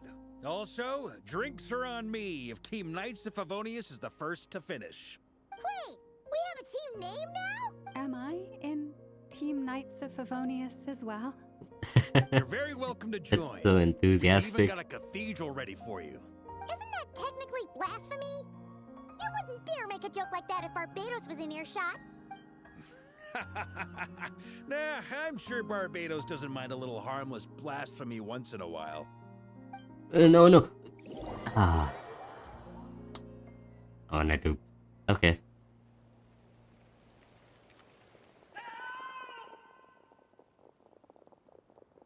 Oh, no! Get away! Oh.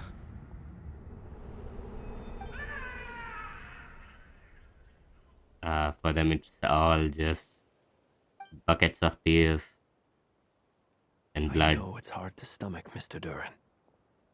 But as I'm sure you've noticed, there is nothing we can do to intervene in that which unfolds before us. But we have to at least try. And try you have. But are you aware of how many unsuccessful attempts you've made now? I wasn't keeping count. That's not what I'm you meant. afraid this is the 39th failure so far. That's crazy, Albino. Or the 5th if we're only counting this particular victim. There are no indications that these phantoms may be altered in any way.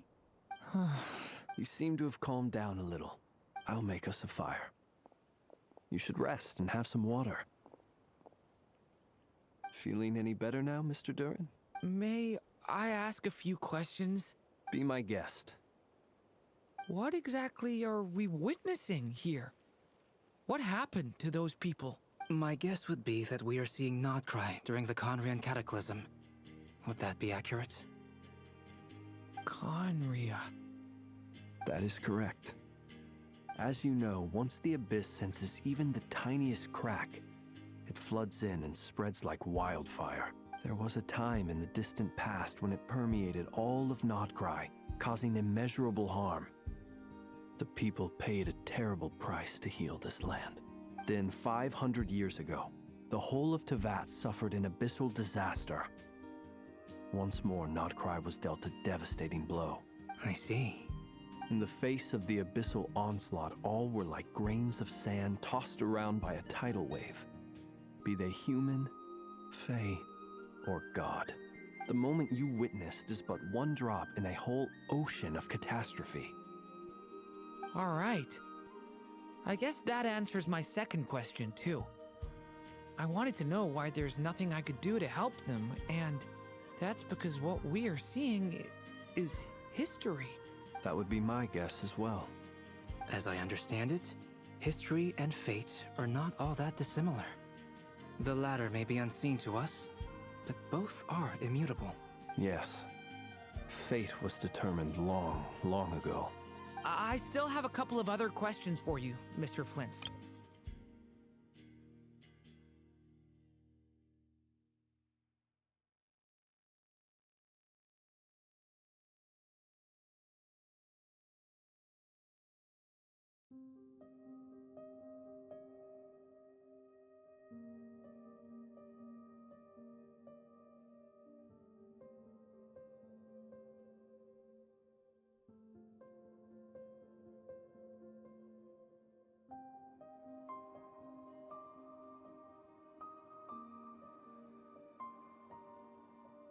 What was his second question?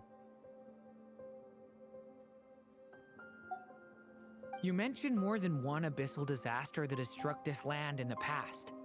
How can you be sure that what we're seeing is from the Conrian incident? And also, how are you able to stay so calm when you're talking about these events?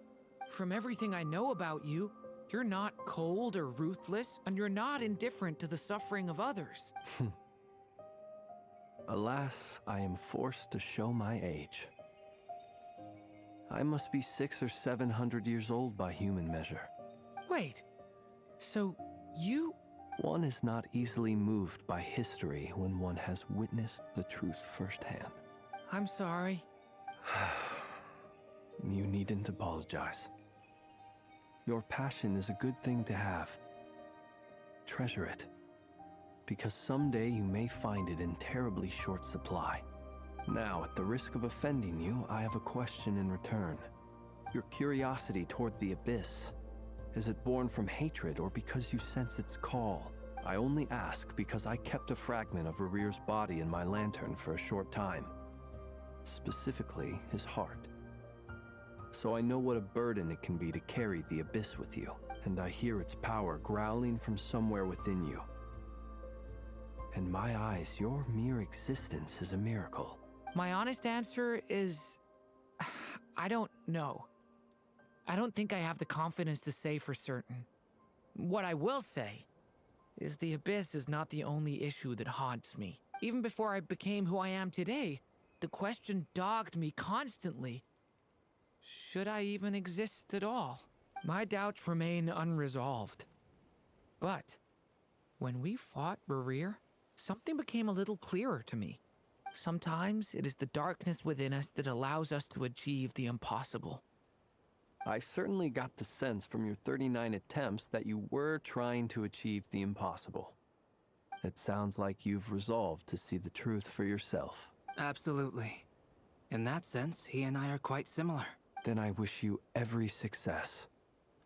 I look forward to the day of your transcension. Well, if everyone's caught their breath, I suppose we should head back. Oh, and one last thing. I'd appreciate if you kept our discussion about history a secret.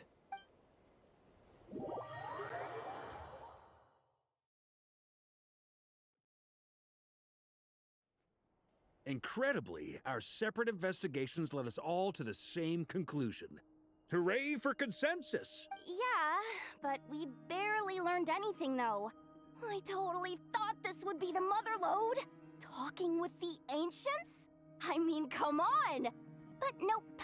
All we got was useless snippets of conversation. And all this stuff about moons and hyperopia. What a load of baloney. Seems like people back then had a few screws loose. Huh? I understand your frustration. We found the same issue. Each phantom only showed a very brief moment in time. There isn't much value to be found in these miscellaneous fragments of a civilization's history, no matter how glorious it may have been. If there's a silver lining, it's that these phantoms are harmless to the present reality. They shouldn't get in the way of the festivities. Paimon agrees.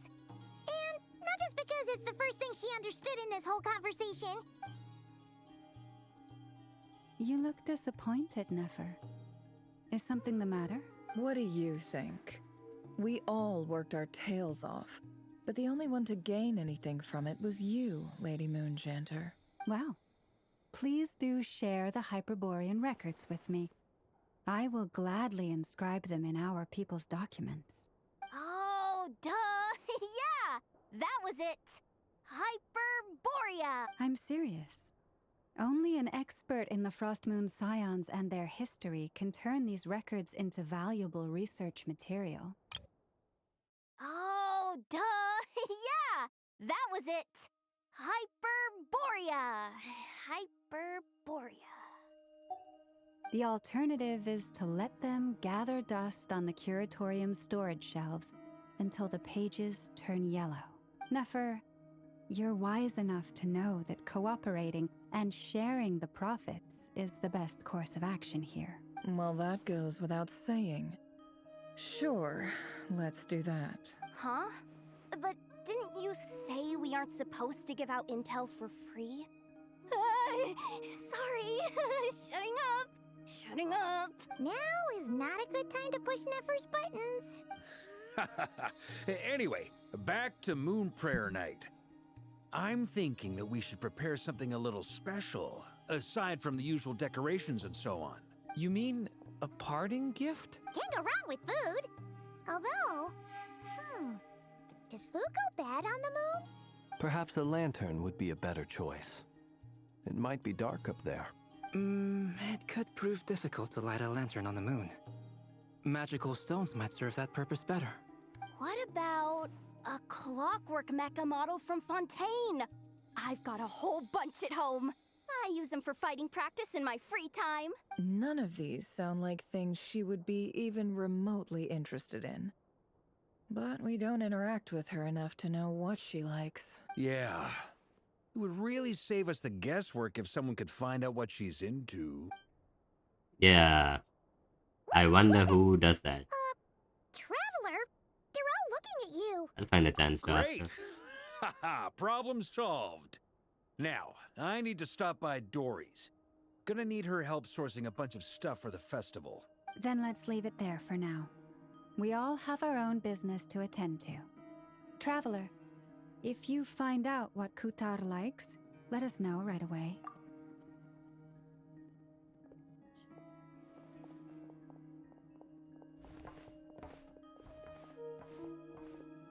Is something the matter? You seem a little down. I'm fine. It's just... I'm still feeling a little rattled after witnessing the horrors of the abyss. But it's okay. This is something I have to work through. I'll be all right. Thanks for your concern. Well, don't put too much pressure on yourself. If you ever feel like something's wrong, physically or mentally, we're here to talk. Night bonus.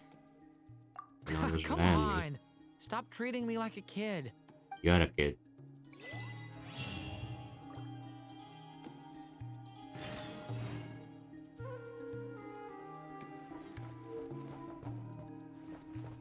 Obviously, these two are hitting it off. Miss Lauma, would you accompany me into town?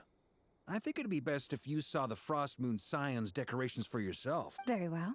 Let's go. Hello there, Ashru. Could you do me a solid and try to smooth things over with Boss Neff? Okay. Talking to cats now. And that goes in there. Should I go? You should get going. It's important that we...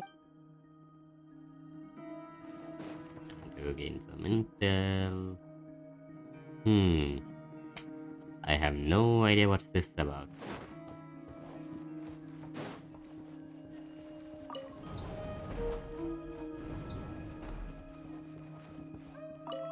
Haha.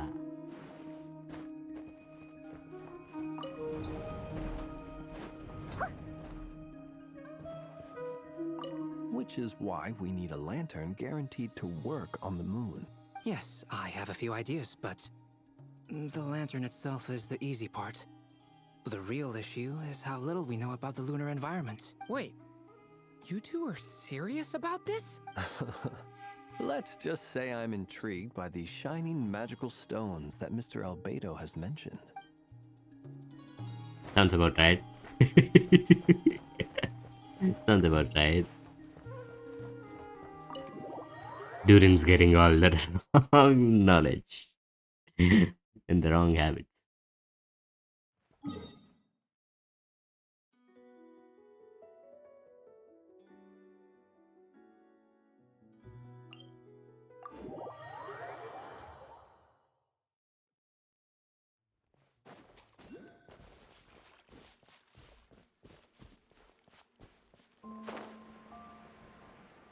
I'll probably give a break after Act 5, but I don't know where it ends, to be honest. Columbina, we're back! Huh? She's not here. I can't sense her presence at all. Weren't there a few Kuhenki here last time too? Where did they all go? Yeah, maybe she took them out for a walk. Walkies? For Kuhenki? You're not pets, you know. Oh, well. Looks like we just came at a bad time. Let's try again tomorrow. There's still a few days until Moon Prayer Night, so we're in no rush. Besides, she needs time to rest anyway. What if she suddenly appears?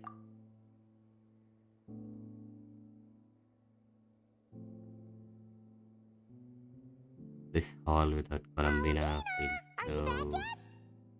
Oh, how strange. Looks like she still isn't here. This is a bit odd.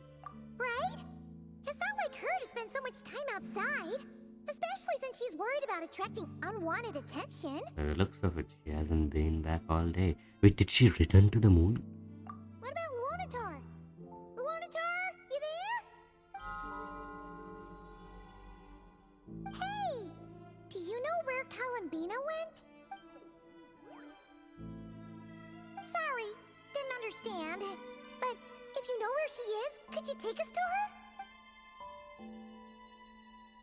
Sounds like I don't know either to me. Yeah, that's even stranger. Emma, look, the flowers. What about them? Oh, that's not good news. They change color when Columbina gets weaker, right?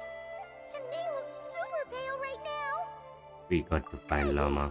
She might know what's happening.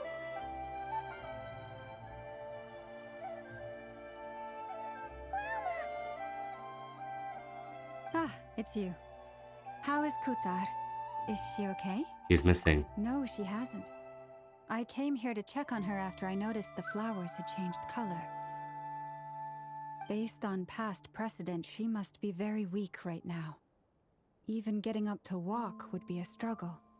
It seems unlikely that she wandered off outside. Not to mention that she doesn't do that at the best of times either. So yeah, this is super weird. Has anyone approached? No way! Is this Dottore? No. Very few people are in the know about Kutar's whereabouts. And if anyone suspicious had visited, they'd have left some sort of evidence. Come on, let's go to Nasha Town. If anyone has seen her, someone there will know about it. It's not Cry's information hub after all. Makes sense. Let's go! Or it might have been Sandrone. Marionette Sandrone, perhaps. This is missing. It's crazy, this has never happened before.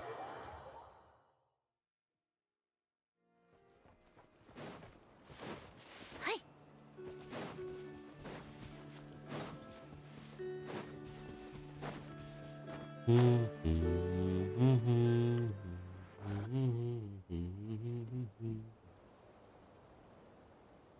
a moment.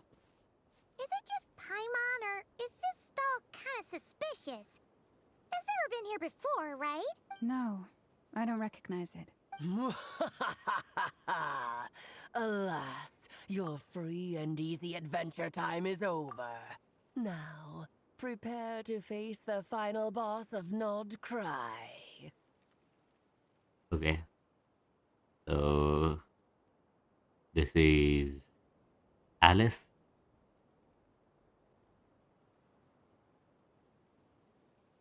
This is so sudden. Alice is here. Whoa! Where'd that voice come from? Not sure, but it's definitely hostile. Hostile, are you sure? No, no, no, not that way. The final boss is right here. Hello, final boss.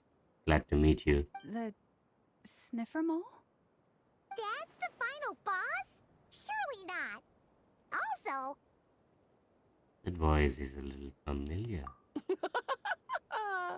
Okay, the jig is up. I'll stop teasing you. Turn around. I'm right behind you. It seems I've managed to leave quite an indelible impression, even though you've never seen my face. Oh, nothing could make a great mage more pleased with herself. She... What? Did you guys see that? Did you guys see that? She... Huh? She just broke the fourth wall. She just adjusted the camera. What the hell? Alice, great adventurer of the realms, Dodo King, defender of Old Mondstadt, etc. But most importantly, mother of the most adorable flea.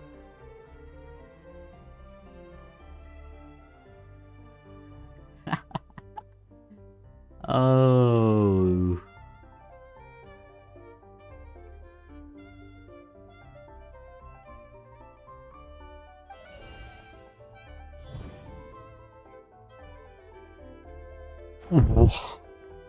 Oh no. She just added her name. She's just breaking the fourth wall. What the hell? She just keeps breaking the fourth wall. Are you guys seeing that? I've heard that all the big shots in Teyvat have long, wordy titles that stun people speechless when they make their entrance. Unfortunately, none of them are affiliated with the Hexen Circle, and we ourselves keep a very low profile. The notorious name-dropping doesn't quite work for us. Still, I, for one, think I'm really quite amazing. I'm really sorry. She's just speaking such long sentences with so many. I mean, they're not really complicated, but I don't know. I don't usually see them in just one simple sentence.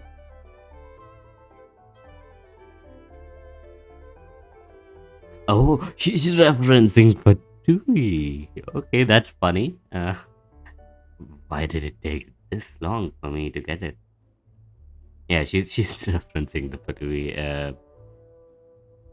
Yeah, it's funny. I for one think I'm really quite amazing, she says.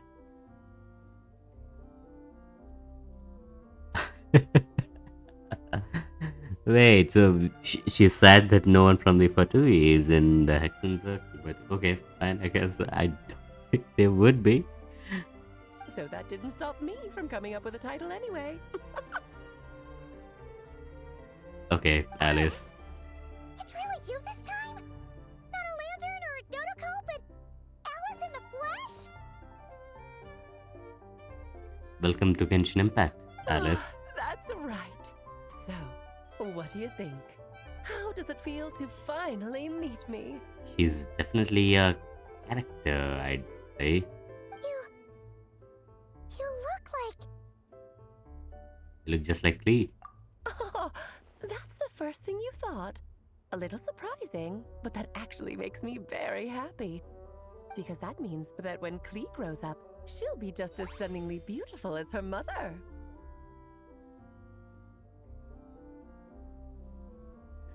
Well, yeah, obviously.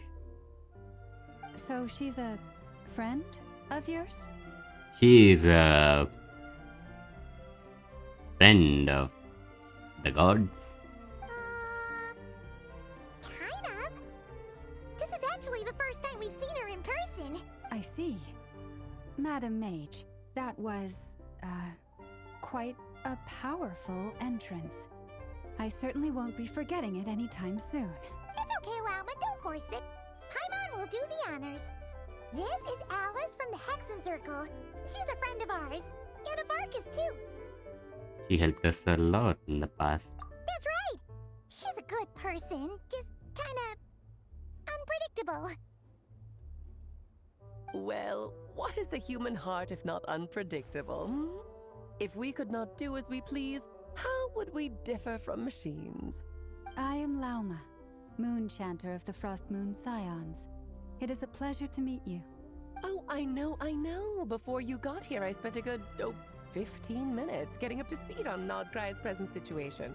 In other words, I've read the whole in the last episode part, so we can skip the pleasantries. She is breaking so many fourth walls. I can't even. What the hell is going on? Fair enough. Well, Miss Alice, I can already tell that you have quite a unique personality. He'll get used to it. Paimon sure is. So anyway, what are you doing in Nodcry, Alice? Oh, I thought I told you already. This time, I'm the final boss.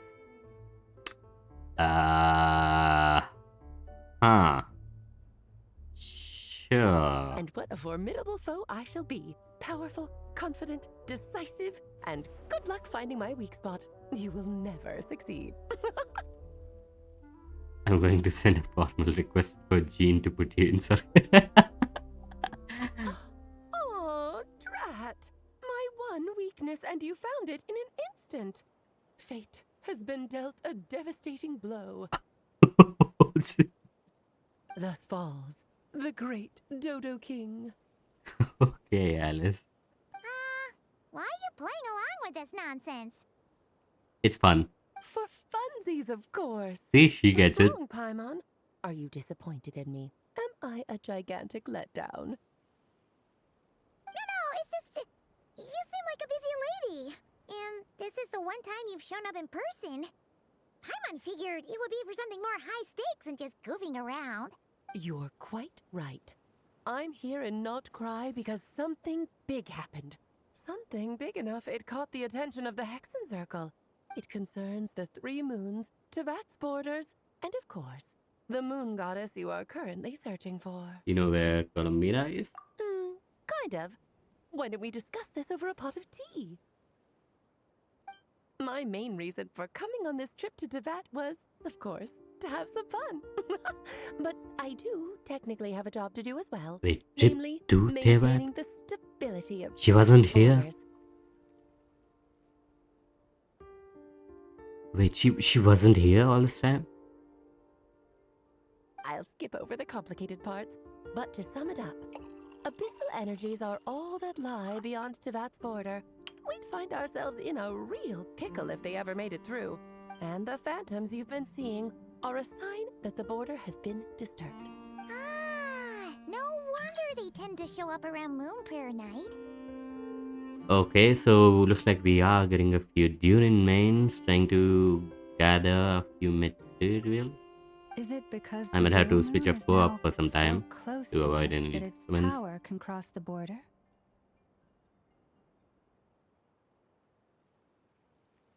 In part, but only a negligible amount passes through.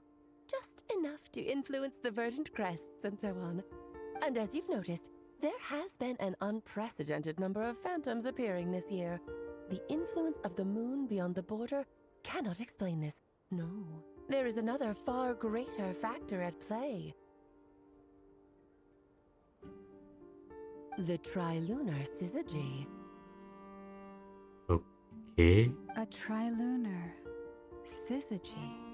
Eons ago, before the heavenly principles came to Tevat, it was the then 3 moon goddesses who controlled the laws of this world. You're talking about life, death, and such, aren't you? What's this guy saying? I don't think that's okay. That's exactly What? it.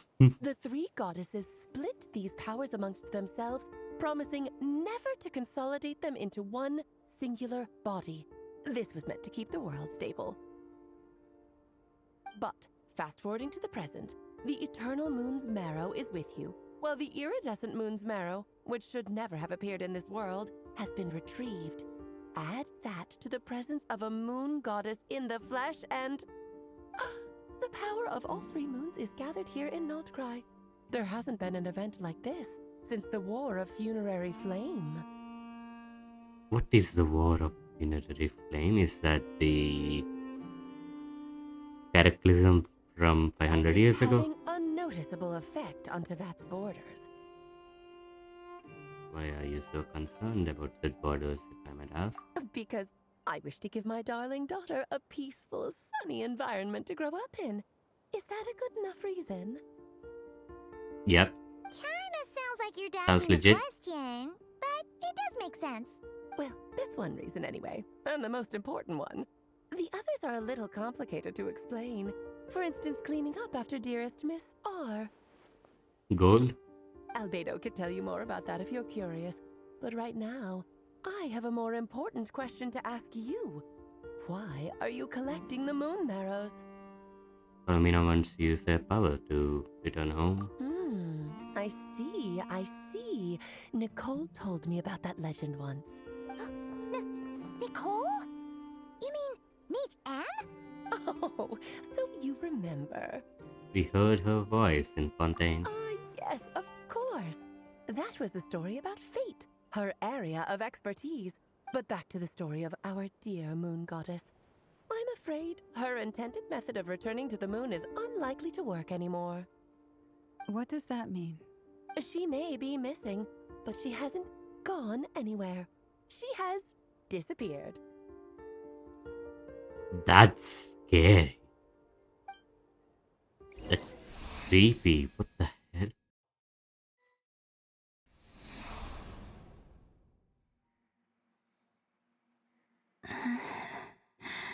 My body is so heavy.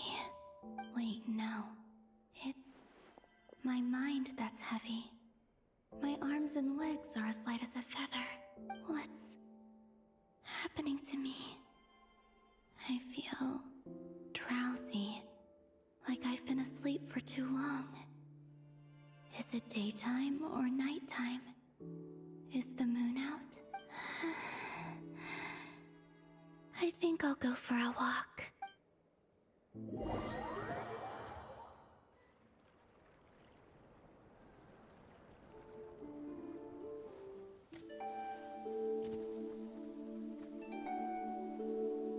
Are you out for a walk too?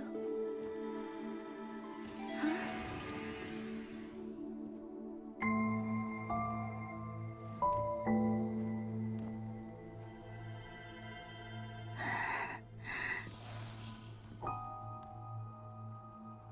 Oh no. The day has come at last.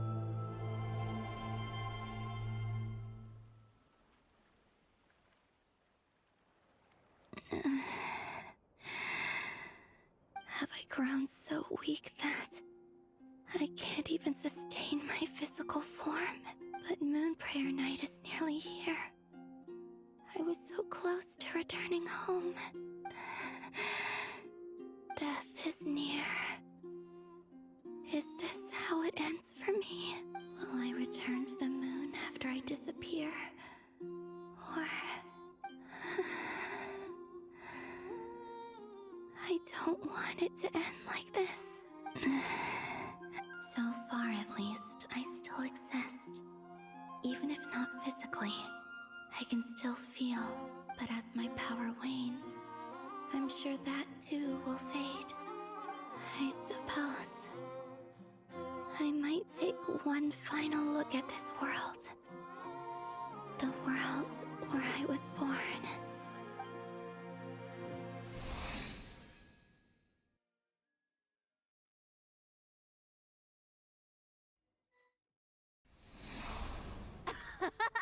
Come on, come on!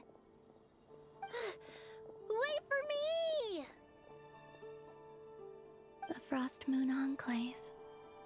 How much it has changed since I was born. These decorations, they're so heavy. It's times like this when you kind of wish men could be priestesses and acolytes. Why is she talking like that? How fascinating. I've never had the chance to be privy to people's private lives in this way. In the past, people would get so solemn and serious the moment I showed my face. Like they were frozen stiff. Karina, Lametti, it's time to eat. Coming! I want to watch them a little longer.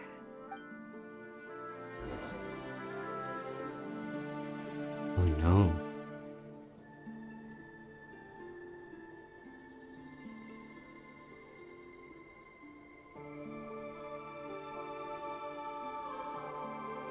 She has very different walking and running animations.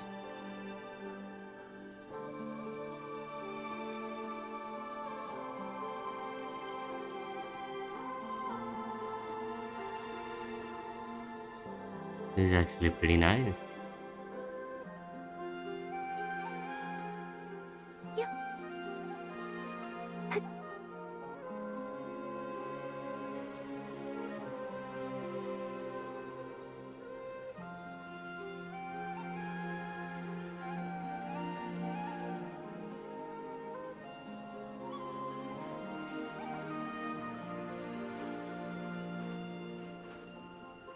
And climb this.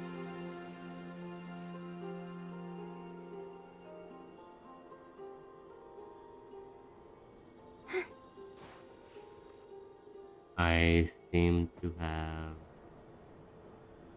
Yeah, it doesn't look like Konamina can climb though. Let's try here. Yeah, Konamina cannot climb.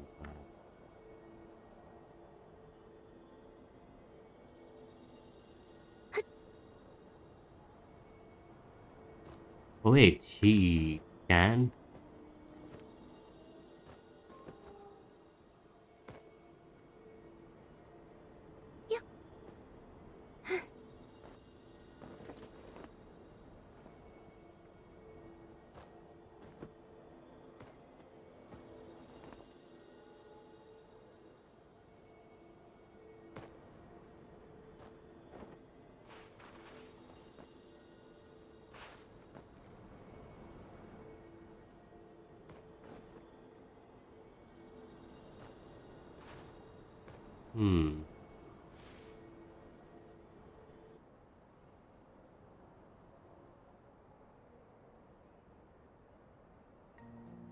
I'm sure you're both tired from playing all day. Come on, eat up. A plain, humble meal. That has always been the way of the Frost Moon Scions. Huh? How come Lametti got a midsummer berry dessert? Oh, I always get Lockaberry. I don't mind sharing. You can have a bite of mine if I get to have a bite of yours. They're sharing food? I've never shared food with anyone before. Even at the Harbinger tea parties, everyone just ate off their own plate.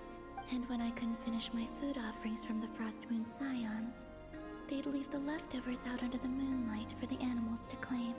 Hey! That was 2 bites! Oh, then you can have another bite of mine. Oh, you too. Oh, don't fret now. Here, have some of Granny's too. So this is what it means to be family. Maybe.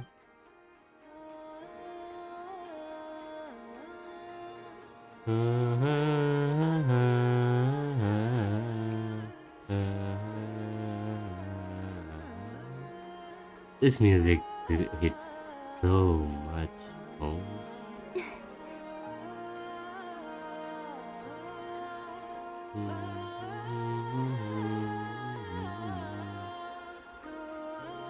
Yes.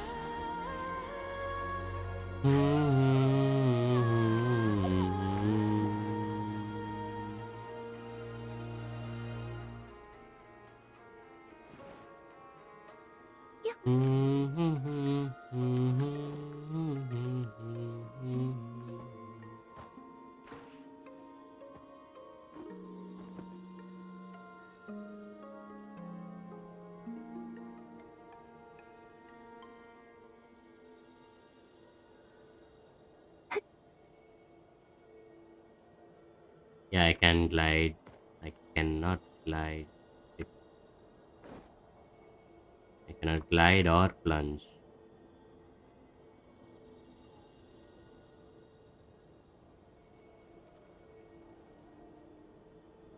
This is the sculpture that they're making. It's actually pretty good.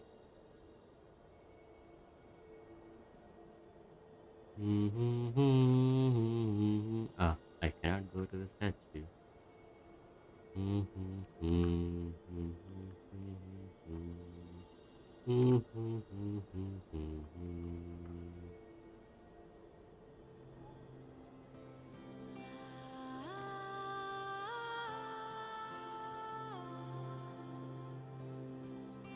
Even these two cannot see me.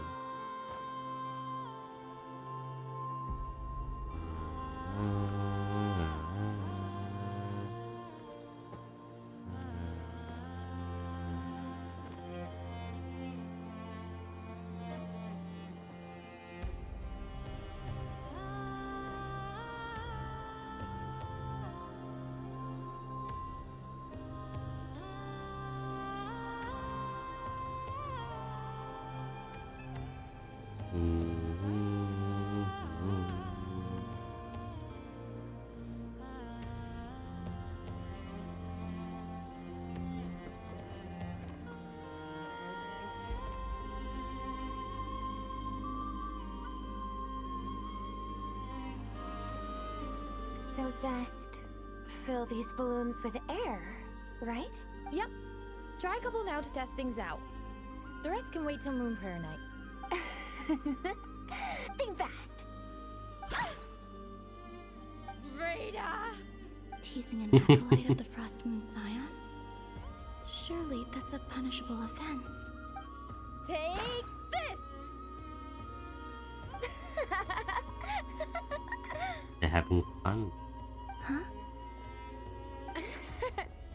Alright, enough horsing around. Lady Lauma gave us a task. We should get back to it. The task is just to check that the balloons don't leak, right? Doesn't matter if we fill them with air or water. Okay, you got me there. And you got me there. But still, we can't use all the balloons before the festival even starts. We won't use all of them.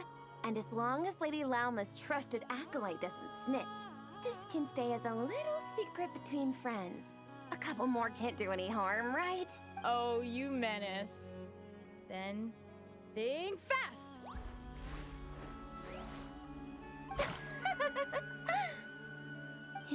pumping a balloon full of water really so much fun?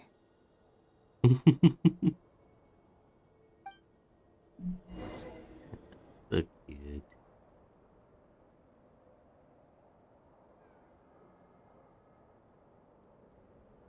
I'm seeing so much that I'd never usually get to see. They'd never act like this when I was around. It's nice, being able to just watch people in peace in these final moments.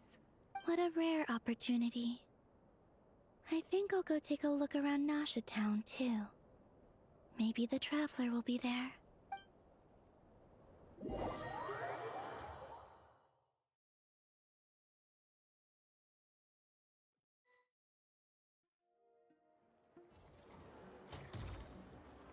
After the War of Funerary Flame, the Moon Goddesses were no longer recognized by Tevat. They lost the whole foundation for their existence. That's why the Moon Goddess's strength is fading. She cannot withstand the world's rejection of her. To be more pedantic about it, the Moon Goddesses did something to offend the heavenly principles, and that's why they were ousted. Something of a recurring theme in Tevat's history. So it's like they banned the moon goddesses from Tibet. Sort of. Theoretically, speaking so candidly should put me in their crosshairs too, but they can't tell me what to do. I'll say whatever I want. Anywho, the Moon Marrow energies were but a drop in the bucket for her, and that battle against the Ray Hair of Solnari only weakened her further. Fortunately, it happened close enough to Moon Prayer Night when the Kuvaki concentration here is high. That's the only reason she managed to survive this long. What do you mean, fortunately? You said she disappeared. We're too late. Oh, what a headache. I thought this was all common knowledge. I guess I have some more explaining to do. Okay, buckle up. It's time for another lecture.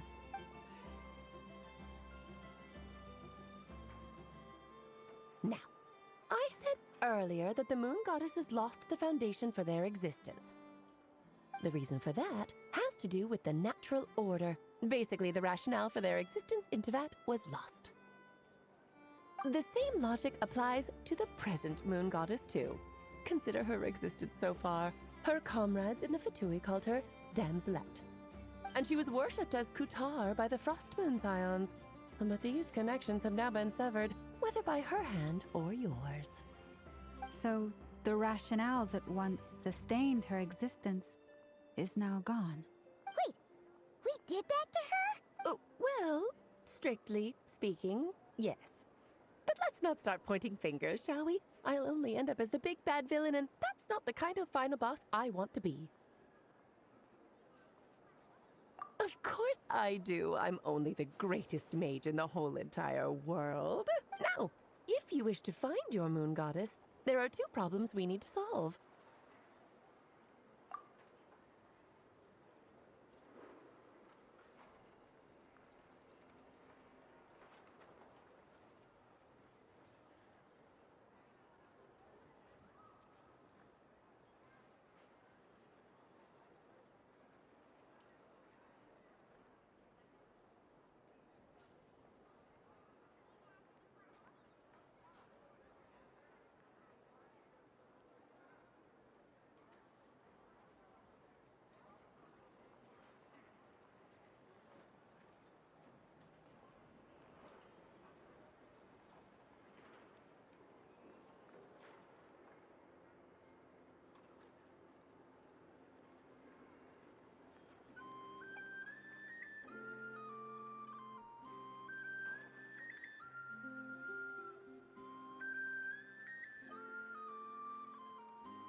Firstly, we'll need to strengthen the connection between her and Tevat, at least enough to sustain her until Moon Prayer Night.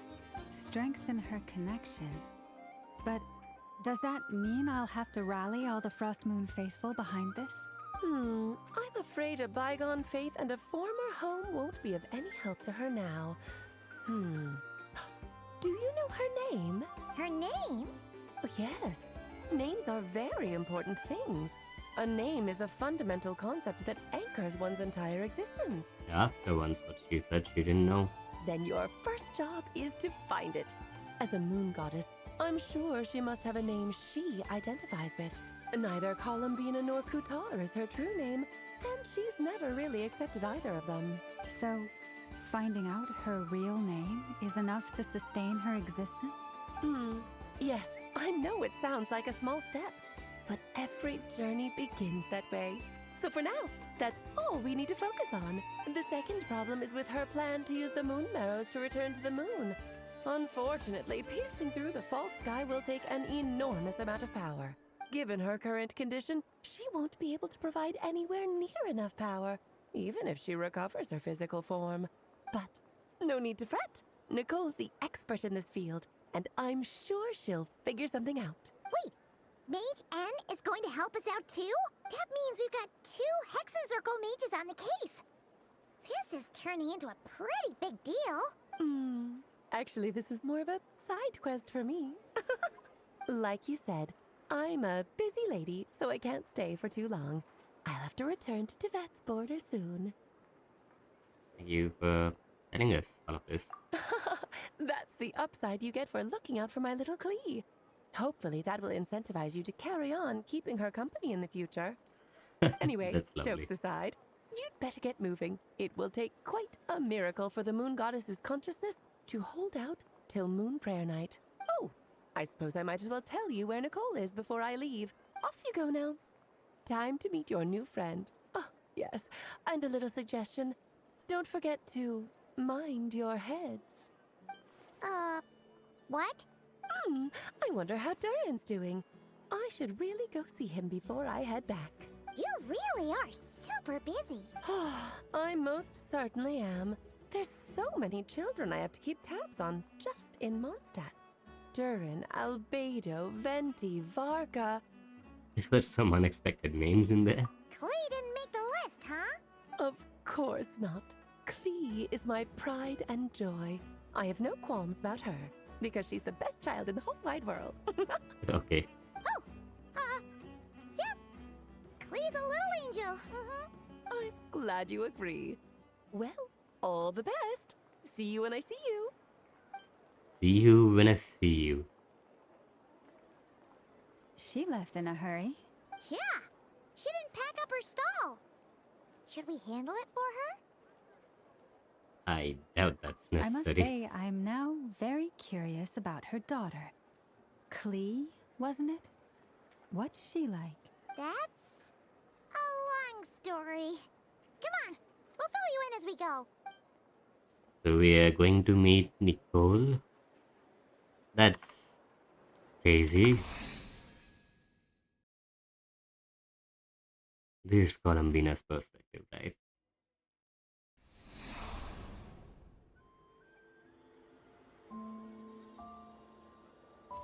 What a lively place. I've never experienced Nasha Town like this before. Hey, you old geezer! Your hammer's rusted through! Who are you calling old geezer? Are they quarreling? I'm looking right at him! You've really gone downhill since giving your daughter free reign in the workshop. Can you even swing a hammer anymore? It shouldn't take you days just to fix a single chair. You might as well use that hammer to massage my back for all the good it's doing. Don't run your mouth, or you'll get a back massage that'll put you in bed for the rest of Yeah, your looks like life. they are quarreling. Look, the materials haven't arrived yet, all right? You know how busy it gets in the days before moon prayer night. I'll bet you send all the materials to your little princess. Blood's always thicker than water, huh? All right, you've made your point, Uncle Koski. As soon as the materials arrive, fixing your chair will be the #1 priority. And Dad, if you've got time to chat, why don't you lend me a hand, See? Lolka knows what the score is. I guess they're friends. But the way they spoke to each other was so ugly. Then again, it wouldn't be the first time I've seen something like this. Columbina! Sing outside my door in the middle of the night one more time, and I'll unscrew your vocal cords. You hear me? That's so cute. Oh, Zandrone. So that was her way of trying to be friends with me. No, I don't think that was it. Okay. What a pity. I won't get the chance to say any ugly things in reply.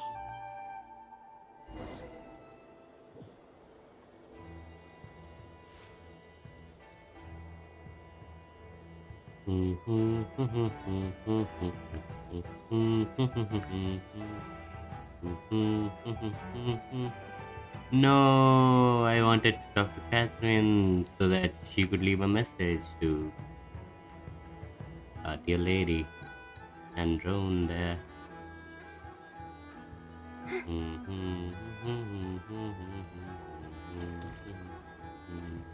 Na, na, na, na, na, na, na. Can we? Oh, we can.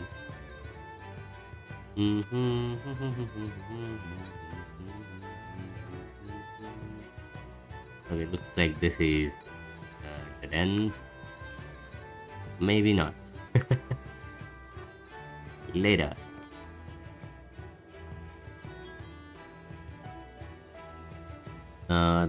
Linz and party were here maybe.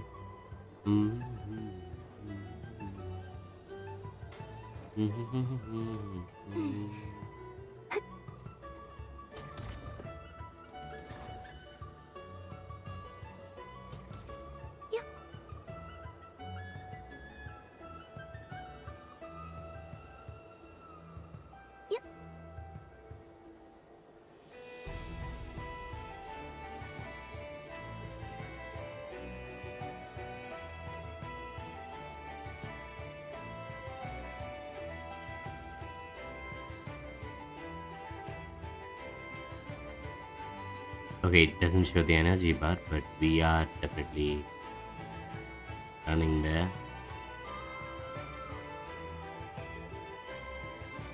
It's such a small area they've given us. Hey, have you decided what to give her for Moon Prayer Night? I sure have. She's gonna get the surprise of her life when she's least expecting it. Then I'll whip out the ring and pop the question. The surprise of her life. What a fun turn of phrase. Cool, I get the picture. You can spare me the gushy details. Ooh, looks like we have a customer. Hello there, ma'am. Would you like some Moon Prayer Night candy? Huh? Is he talking to me? Can he see me? Here you go. Oh. Oh Come no. back anytime. Oh Where no. were we? Cool turn up. I don't know why, but I still held out hope.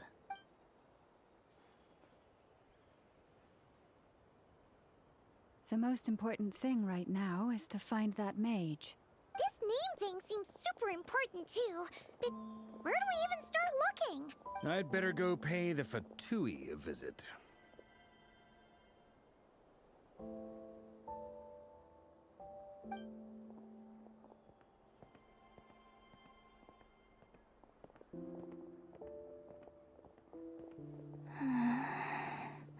Turn back. Turn back. At least look at her. Something is so sad. Columbina?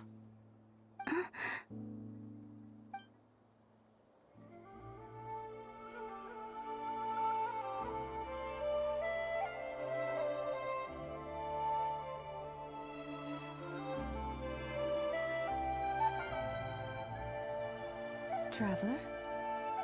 Let's go! This is no time to be spacing out!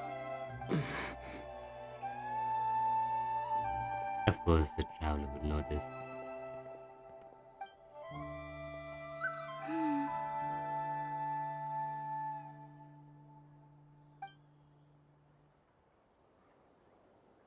She's following them out.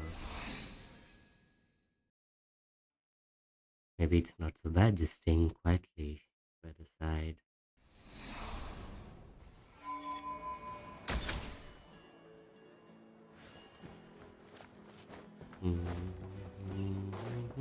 Is it Frost Moon Science? Yeah, I knew it.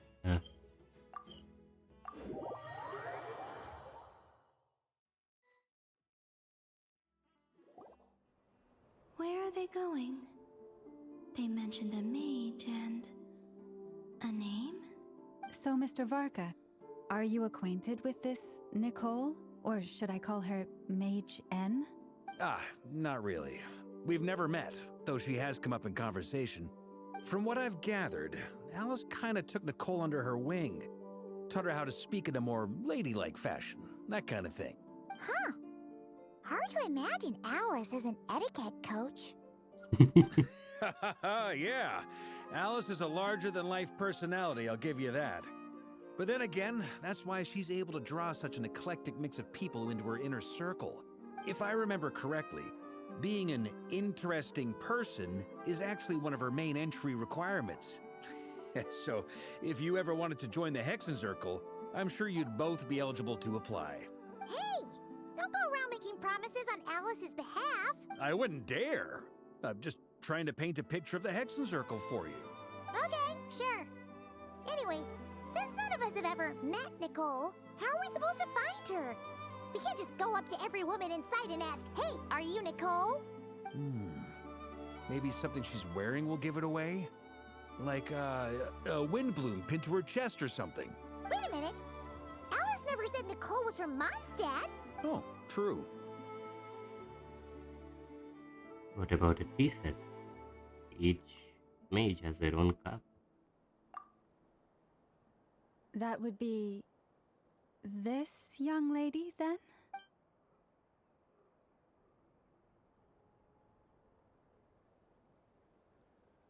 Hey there! Sorry to disturb you, but are you Miss Nicole? Varka, Knight of Boreas of the Knights of Favonius. Alice might have mentioned me before. If we got the wrong person? Sorry. Well, this is awkward. When I shook my head, I meant, no, Alice hasn't mentioned you before. Huh? Where is this voice coming from? My apologies. For certain reasons, I am unable to speak. This is the only way I can communicate with you. It might take some getting used to, but I hope you can understand. Hey, it's fine. I'm more shocked by the fact Can that Alice Panambina never listen speaks to about this? me. I mean, Oh no. Rejected. As for you two, we have crossed paths twice before, but it is nonetheless a pleasure to finally meet you. It's really you! Thanks for all your guidance in the past! You're quite welcome. This time, things are different. We have reached the unwritten pages of the story. You might say that we stand at the crossroads of fate. Now then, allow me to formally introduce myself. My name is... Nicole, the unappreciated master sculptor, the immortal literary giant. If only they'd write. Oh no! Oh no! And the silent angel, yet also the orator. The instant they. Is this Alice making fun of? Okay. In summary, to remain silent is the best observation. Okay. Oh no, Alice. Alice. Why'd you do this? It really is jealous of her to be having all that grandiose name introduction, huh? No, stop! Alice! I can't believe it! I knew it! I knew it. I had a whole speech prepared. I'd agonized over every single word. She always picks the worst moments to ruin other people's plans. Oh no. I'm so sorry about that. Alice took the liberty of devising some bespoke self-introduction magic for each member of the Hexen Circle. Yeah. Yeah, she really likes breaking the fourth wall, huh? But I could have sworn I deleted all of the triggering conditions for it. How did it bypass everything? Oh gosh, this is so embarrassing. This is a very different side of Nicole than what we're used to. Is she not used to face-to-face interactions? Don't worry about it. We've seen that introduction magic once already, so it wasn't too much of a shock. Please go on, Miss Nicole. We'd love to hear what you have to say, or well, communicate. Okay. It's so awkward, but this. Okay, let's just continue. Are they talking to this lady? Okay, yeah, she can't hear. Will you all promise to forget that horrendously embarrassing introduction? It had so many insults on there. Not insults, but there was so much sarcasm just Sorry, going around. embarrassing. When? This guy's clueless. Oh wait, he is not clueless. He's really good. Angel. Yes, my name is Nicole, and I am one of a very few angels who have retained both their preferred form and their power. The Traveler and Paimon should be no strangers to this concept. There is another of our kind in Natlan. They call her the Lord of the Night.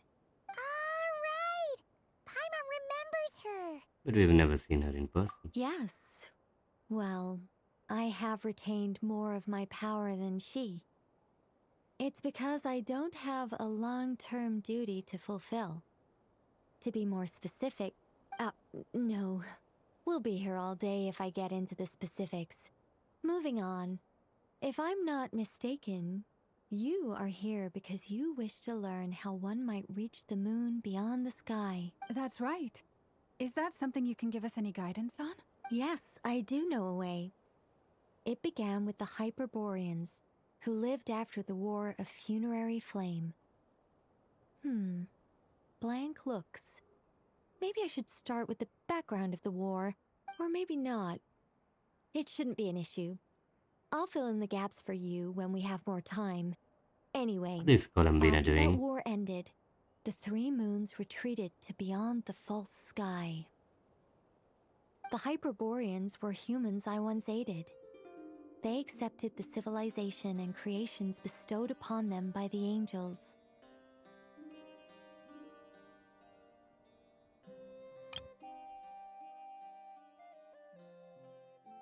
After the war ended, three moons retreated to beyond the pole sky. But despite accepting many blessings of the angels, many among them still held on to their faith in the moons. They were reluctant to accept the new order, even after the War of Funerary Flame. They sought to contact the moon goddesses beyond the sky and receive their guidance.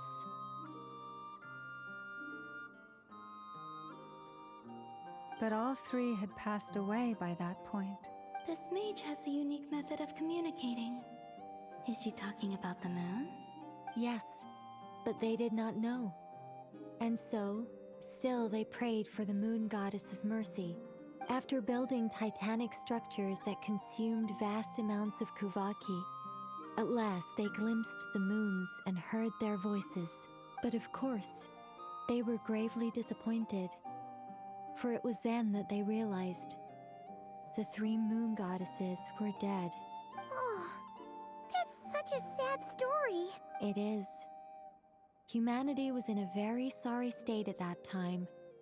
The angels who had once aided them were gone, and the War of Funerary Flames had left them homeless and destitute.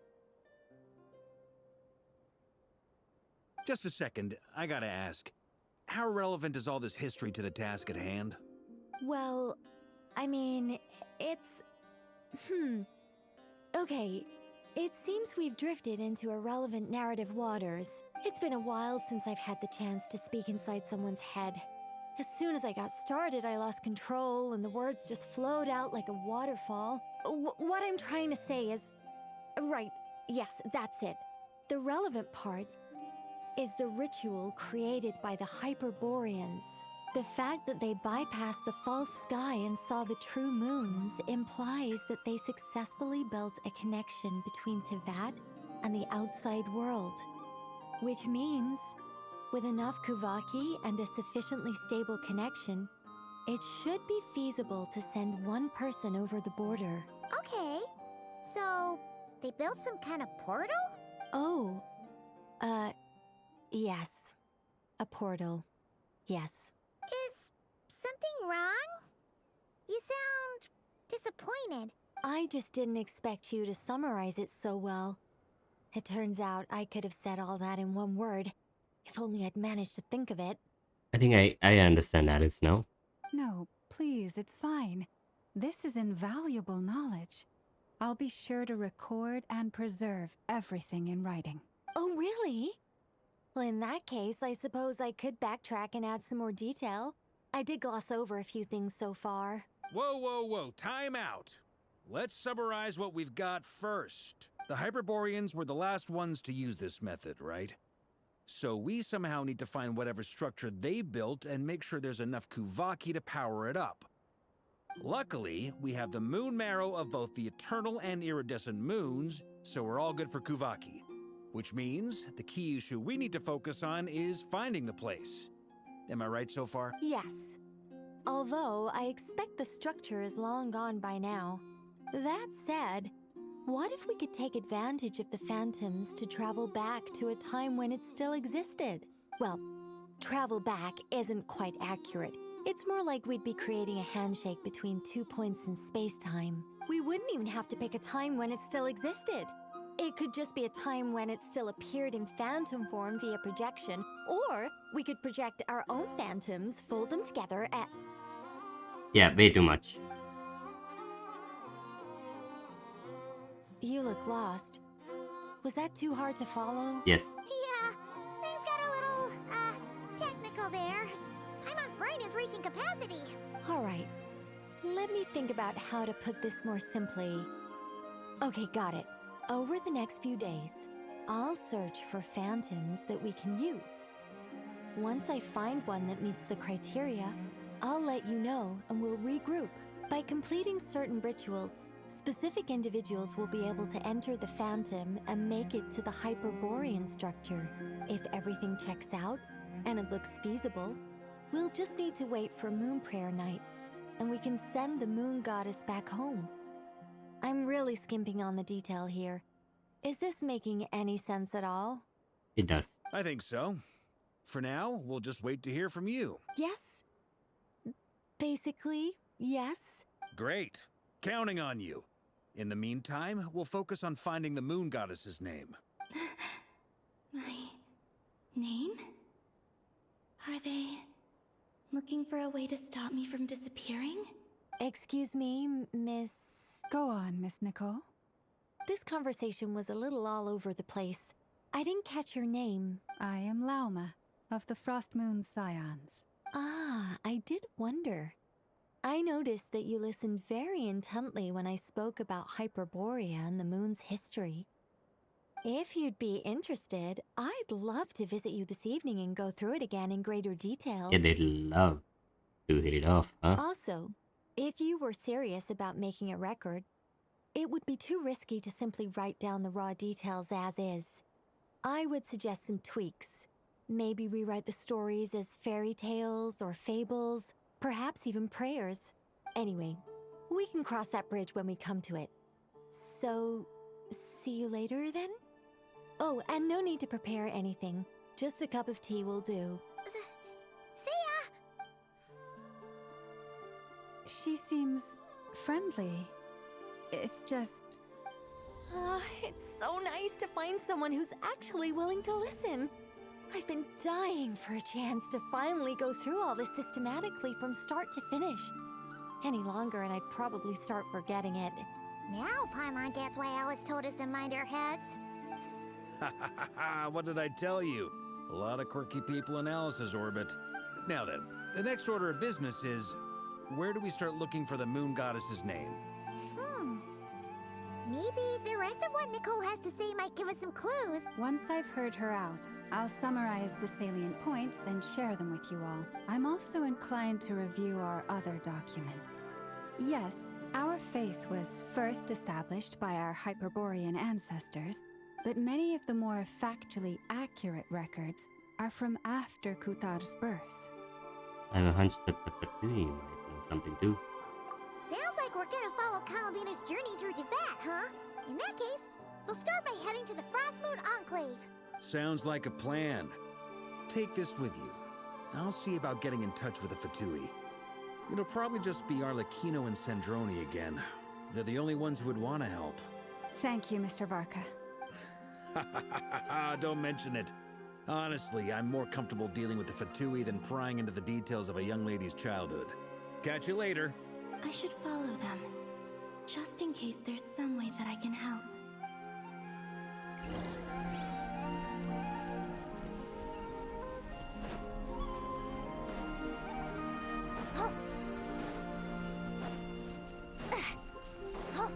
I guess we are almost at the end of the first act.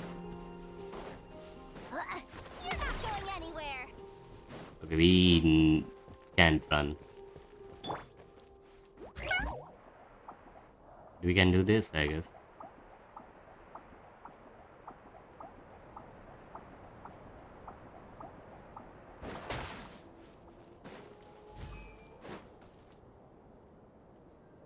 A while ago, I took the time to organize all documents in our possession that pertain to Kutar.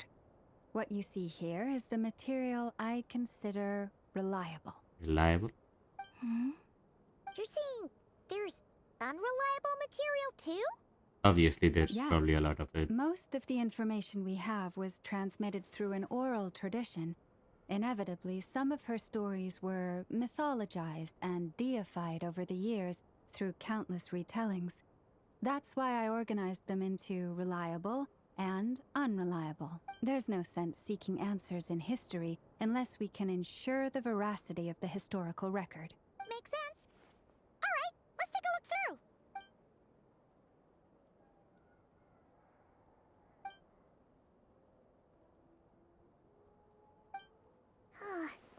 Almost all these records refer to Kutar instead of Columbina. Although neither of those is her real name. Paimon's not sure what point she's trying to make. What we can gather from these records is that the Frostmoon Scions worshipped her as a god, placing impossible expectations upon her.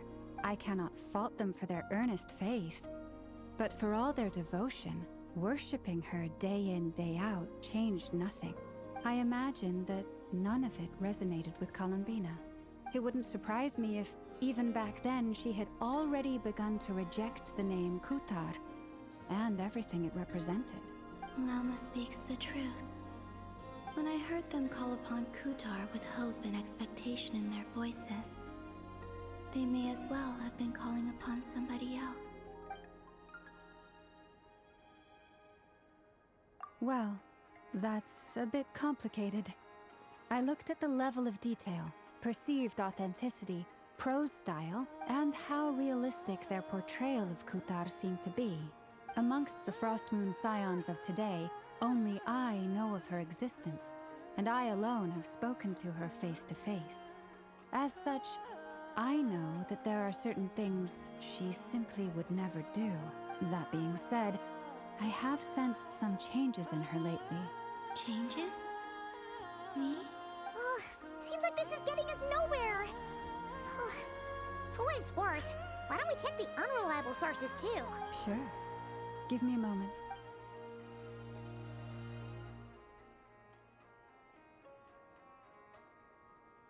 Exerting but a fraction of her divine might, Kutar sheared a great mass from the snow-capped mountain and cast it into the sea, upon whose surface shone the mirror image of the moon. Thus was formed the island of Hisi. Yeah. Yeah, right. That doesn't even begin to pass the sniff test. The 3 moons are not but lies through and through.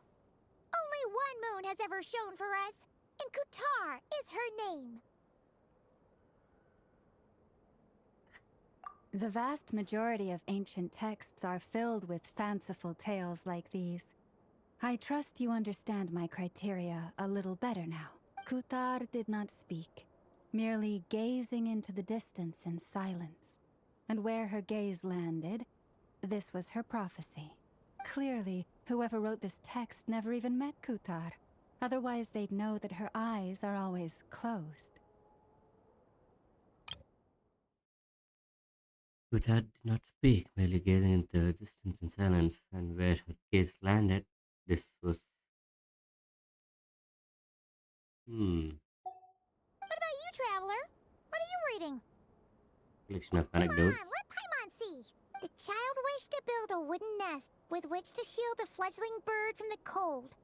But being so young and lacking in strength, the child could not snap the branches from the trees. Kutar was passing by. Upon seeing the child, she summoned forth a Kuhenki, who built a beautiful nest for the child. I remember that. Not knowing the meaning of Kutar's divine intervention, the child dared not to respond, and thus ran home to call their parents. But Kutar was gone. The Moon Chanter declared the event a miracle and took the nest as a relic, placing it on high for all to see. The child was named as one favored by the goddess and was greatly respected amongst the people. Yet, no further miracles were bestowed, and this matter was forgotten in but a few years. Huh. Any thoughts after reading that?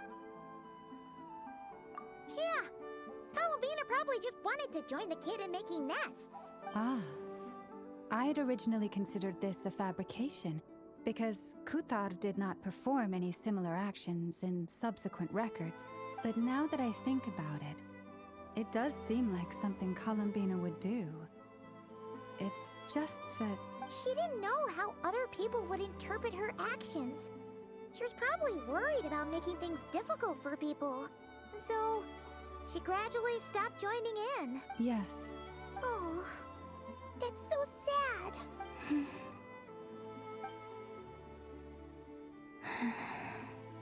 And now, I can make no such gestures of warmth, even if I want to.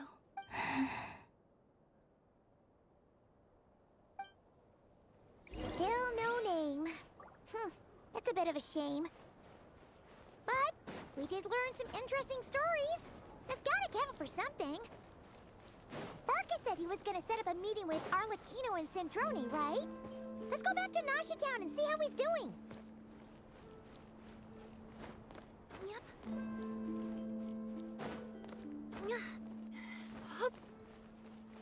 Is it here? Where is she?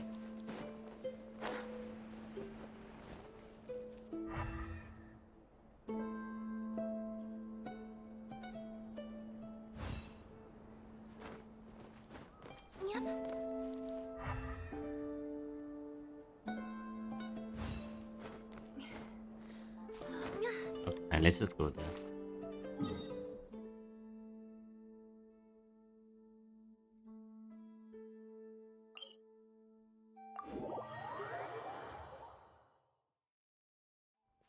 This place without Columbina, it just feels so.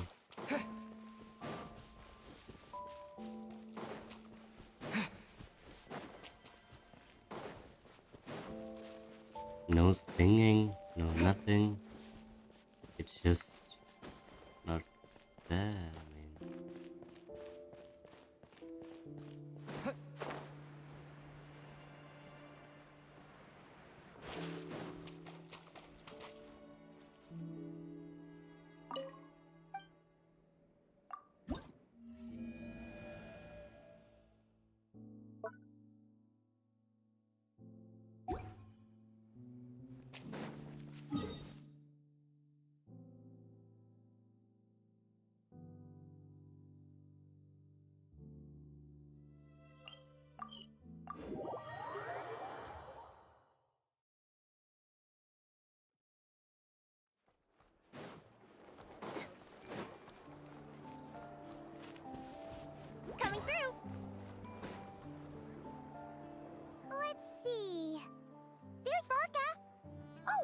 And it's Durin and Albedo too!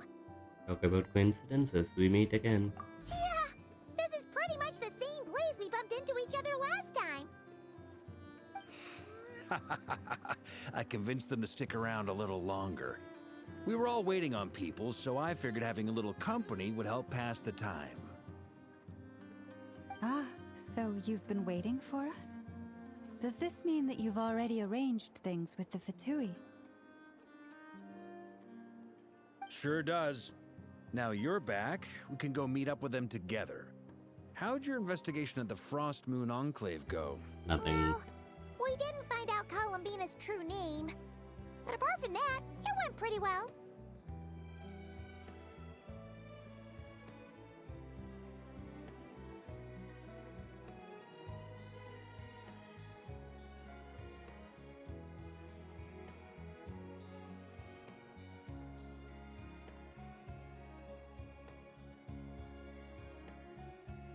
Aha, just as well that I didn't tag along then. I'm sure our moon goddess wouldn't want every man and his dog knowing all about her private life. Still, desperate times, desperate measures, I guess. Someone had to do it.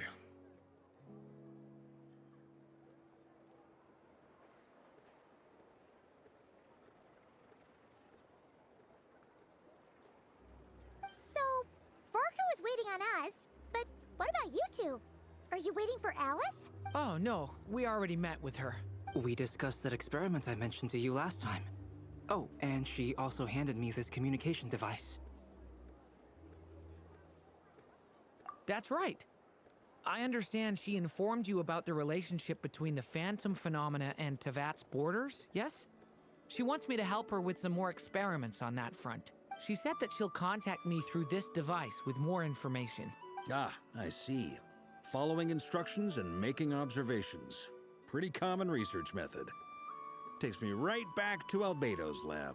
Wait, then who exactly are you meeting? Someone you know. Albedo's met him too. But I don't think Miss Lauma or the Grand Master have been introduced. Introductions are overrated. Especially in cases like this. Yo! Let's go! Let's go! Wanderer's here! It's you! What do you mean it's you? So, it's not like the academia has prohibitions against going abroad.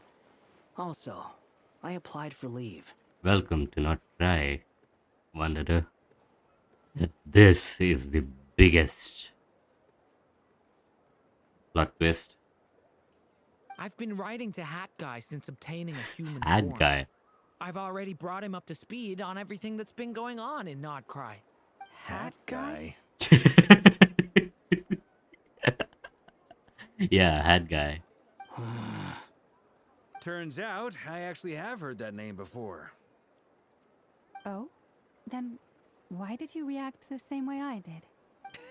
I only knew the name, not the fella. But since we're all here, let's do some introductions for what it's worth. I'm Varka, Grand Master of the Knights of Favonius. Lauma, Moon Chanter of the Frost Moon Scions. And I'm a Driosh from the Vahumana Darshan of the Sumero Academia. Hat guy. He's just sound of disappointment when he says Hat Guy. Oh no. Good to see you again, Mr. Guy. Mr. I Guy. believe we last saw each other on the boat ride here. Oh no. Mind you, the only reason I came here is because there's someone I want to look into. Who's that? The Doctor, also known as Dottore, second of the Fatui Harbingers. From the tone of your voice, it sounds like there's bad blood between you. I was reviewing our archives and noticed that a lot of information about him was missing. Left a bad taste in my mouth. That's all there is to it. Does the Doctor even remember what he has done to Wanderer? Dottore, or Zondique, as he was then known, once studied at the Academia, but he got kicked out before he could graduate.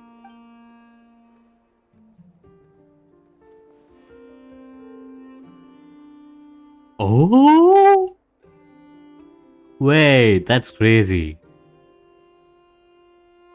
This is crazy. This is from the event which we just did a few days ago. That's crazy. But didn't Chandik just die or something? So the Harbinger's #2 man is a college dropout? How embarrassing for them. Okay, man. Okay, good man. What's your degree? Last we heard, he was planning something. We actually heard that a few times before, even coming to Notcry. But we haven't seen a trace of him since we got here. He only appears when something interests him. For all we know, he might have left already. But the fact he did something here at all is worth noting. It'll fill a couple extra lines in his file. Why does it sound less like a file you're writing and more like a criminal record? Anyway, we were just about to meet 2 of the other Harbingers. Want to come along? You might learn a thing or two about him there. Huh. This is actually interesting. I really want to know what happens. Sure. He says yes.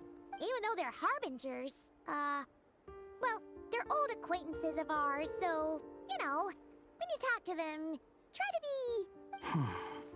I got it. The Frost Moon Scion's relations with the Fatui remain tense. Forgive me if I do not attend. In that case, we'll continue assisting Miss Alice with her experiments. Good stuff. Everyone's having a fruitful time. All right, we better get going. I'll lead the way.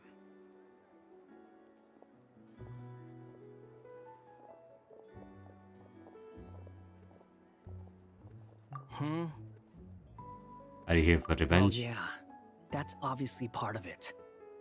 But I'm not the only one who has a score to settle with him. Neither you, nor Lesser Lord Kusanali, nor I want to see him meddling with things again. Fair enough. One other thing. When we return, let's talk about Columbina. What's the hurry? Don't worry. Pigeons always know which way home is.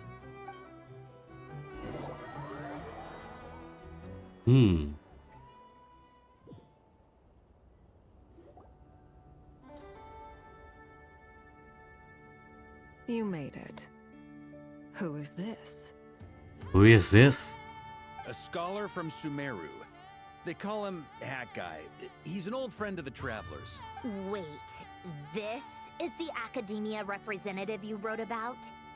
He doesn't exactly look the part. I believe this will prove my identity. You'll notice it bears the seal of the Sanctuary of Surasthana. Well, what do you know? So it does. All right then. My mistake. It's fine. I expected as much. What? So as I mentioned in my letter, the academia's got its eyes on Dottore, but this matter remains top secret. Apart from those assisting in the investigation, the fewer people who know, the better. If anyone asks, I'm here in Notcry to pursue my personal academic interests. Gotta say, Barca, you did pretty well to keep all this under wraps for so long. Sounds like you got in touch with the academia about this way back.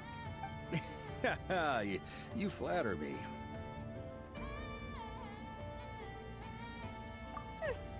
Where do I even start? Remember that time we fought Rerir at Star Sand Shoal? He sure let me have it then, didn't he? I'll bet Dottore had that all sketched out, with me as his convenient little pawn. He could not care less about us if he tried, but hey! The feeling's mutual. Does Dottore really strike you as the sort who values his relationships with his colleagues? Fair point. Definitely not. Which is why I always keep my guard up whenever he starts making suspicious moves. To that extent, our motivations align. On top of which, I consider you trustworthy people. Now, back on topic. In the wake of the Reikir of Solnari episode, Sandrone and I grew suspicious about Dottore's complete inaction during the entire affair. So we tried There's to 4 find out what he'd harbingers been up to, in one but frame. unfortunately to no 1, 2, avail. 3, 4.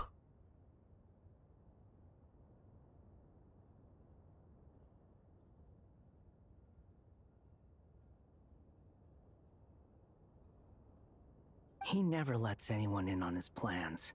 The more he cares about something, the more secretive he gets. Indeed. Perhaps he believes that by keeping a low profile, he can avoid trouble. But that trick isn't going to work on his colleagues. Yeah, I mean, he's been researching the ancient moon's remnants. And he's been trying to get his paws on the moon marrows. Only an idiot would believe he doesn't have something more planned. With this in mind, I returned to Snezhnaya and relayed my thoughts to Her Majesty the Tsaritsa, entreating her to have him recalled. That's pretty direct. Did the Tsaritsa agree? Yes. I made it abundantly clear that the Fatui's business in Nodcry is almost concluded, and we do not need 3 harbingers in this territory. Her Majesty concurred. Accordingly, Dottore has returned at her orders. I imagine he is continuing with experiments, which no one besides he would ever have any interest in. Common sense might mean nothing to him, but he's not stupid. He knows that no good can come from opposing the Tsaritsa. Smarts alone won't get him all the way. He needs the Rooster's resources and Regrator's Mora, both of which the Tsaritsa can strip from him by waggling a finger. But doesn't he have a track record of publicly following orders while going against them in private? He probably has it down to a fine art by now. Wouldn't put it past him. We worked together on a research project once. Only briefly, but it was enough to show me that we're fundamentally different people. He has no interest in doing things methodically, stage by stage. His thoughts jump all over the place, and the moment his curiosity is Her mouth satisfied, is or he gets the results doing he wants, things. he disappears. Why is her mouth doing things? Is she singing something? She's singing some Italian soprano. What the hell's going on? She's definitely. Oh no. Yeah, she's definitely singing something. Anyway, where were we?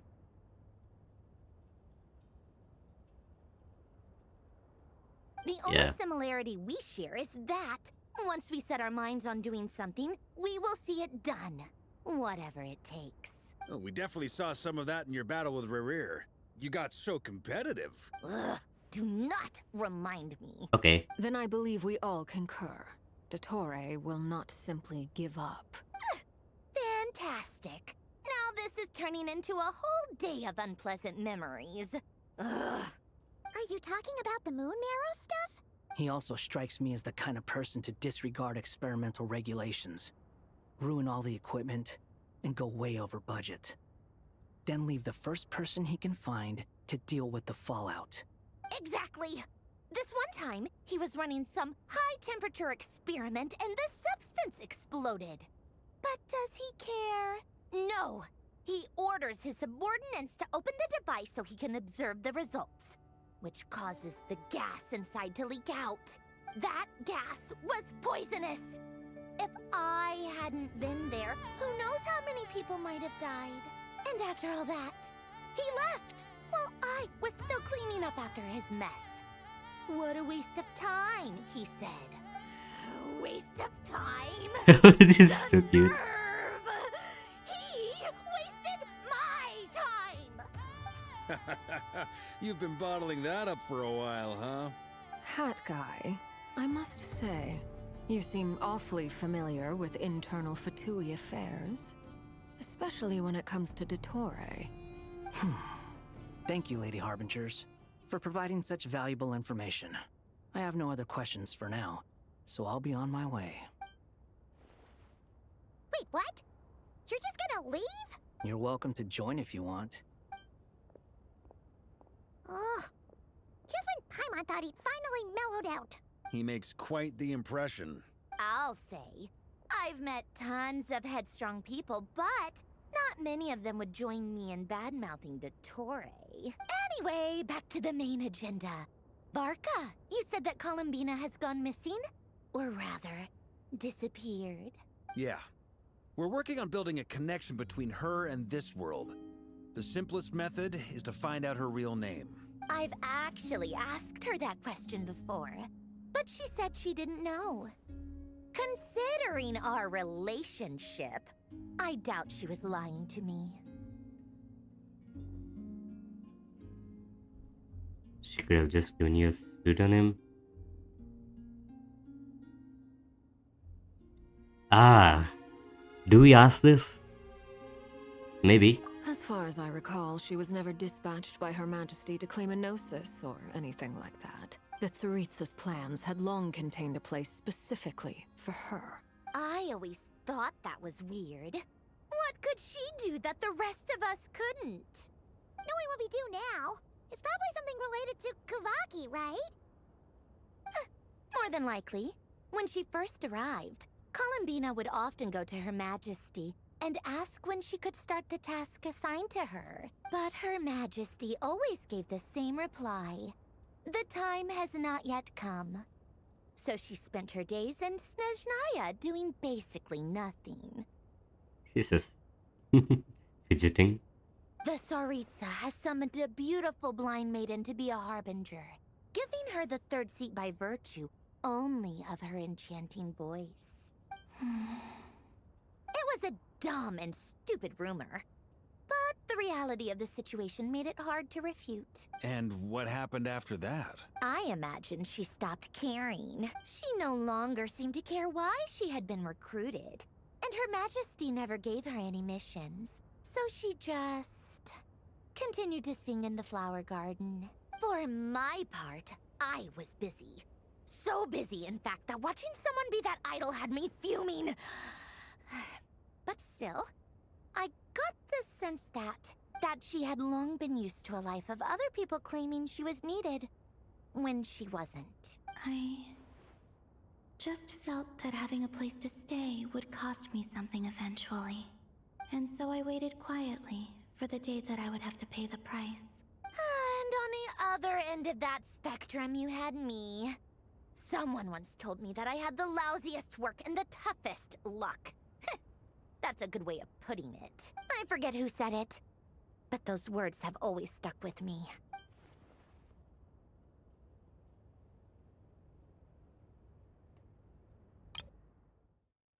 I forgot who said it, but those words always stuck with me. Lousiest work and the toughest luck. Yeah. Yeah, But Wanda you've would done say your that. job exceptionally well all this time. Because at heart, you are a conscientious person. Nice. Thanks for telling us all this. What is it? Something come to mind? Even more eager to learn her name now. That makes sense. Nothing screams you are needed like your name shouted from across the town. Well, good luck with it. But if you ask me, Columbina is still the most shoutable name. Sounds like it. I'm just so used to it now. After all the arguments we've had, I can't be bothered trying to remember another name for her. Nor I. Sandrone. Harlequino.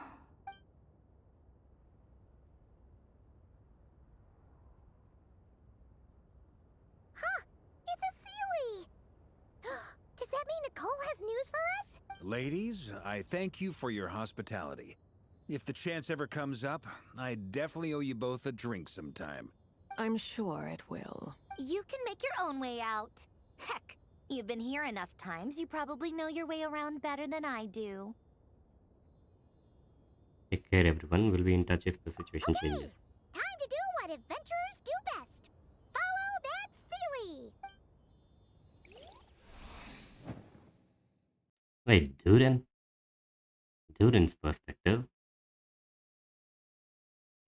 Oh, obviously. I mean,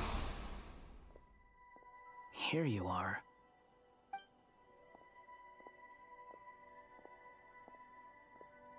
Oh, hat guy. How come you're back so soon? Did things go all right with the Fatui? Fine. Dotori's been summoned home by the Tsaritsa. Couldn't get much more than that. How about you? Any progress with the investigation? Unfortunately not. We've tried everything. Different phantoms, different locations, different points in history. But the results were the same each time. Abyssal monsters roaming the land. People crying out in despair, with no hope of being rescued. Every time I see it, I can't help but think, is this what it was like in Mondstadt when Dragonspine Durin attacked? And if I fail in the task I've been given, will I create yet another tragedy? That's just meaningless speculation. When we encountered similar phenomena previously, I tried to interfere with those illusions, using sounds and lights to guide them. However, we could not change their fates. At most, we were able to extend their existences. The events of the past are like fate that has been written into Irminsul. There isn't a living thing in Teyvat that can escape its past. But Miss Alice instructed us to try to find ways to change the outcome that these phantoms face. It's an impossible task. Can't you just refuse? Since she asked us to do this, I feel like it can't truly be impossible. Or if it is, well, mages can make the impossible possible. I could not have been born as Durin otherwise. But you also said that your past 39 attempts were fruitless. That's true. But you're still going. Yes. After this many futile attempts, surely you realize that you're not doing this because you still believe what some mage told you. It's because you want her hypothesis to come true. It's something you wish for deep inside. So, think for yourself about what you want to do. As long as you don't believe it's futile, it isn't. Damn, words of wisdom. Yeah.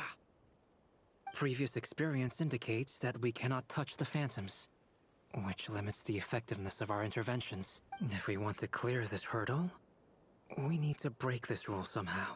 Same thought here. Following the same rules means repeating the same failures. Reducing ourselves to mere playthings of fate. So you mean we need to figure out a way to make contact with them despite knowing that we can't? Yes. Yes. And I suspect that's something only you are capable of. Everything in Teyvat is logged in Irminsul. But the withering that once occurred in Sumeru was a sign that the Great World Tree was being corrupted. This corruption allowed things that should not have existed in Teyvat to appear. This is tantamount to rewriting reality to an extent. You're saying abyssal power might be able to affect those phantoms? No one's ever tried it before. If you're gonna try it, it'll take courage. And you have to be confident that you can control it. Is anyone there? Has anyone seen my daughter? She's missing. I have to find her. I hear someone inside. Spargana? Are you in there? Ah! If I can use my abyssal powers to warn him that there is danger here, maybe it'll change his decision. Maybe he'll stay away. Yes. The important thing is not the nature of the power, but rather how you use it. To intimidate and obstruct. Sounds about right for the Abyss. Let me try. I should be able to influence that thing. Have you seen a little girl? What? This isn't the time for that! Just run! Watch out! I hear someone inside. Spargana? Are you in there?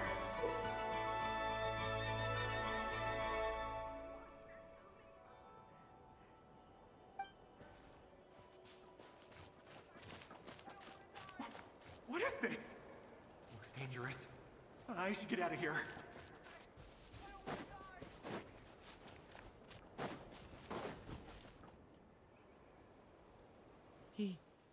He really left.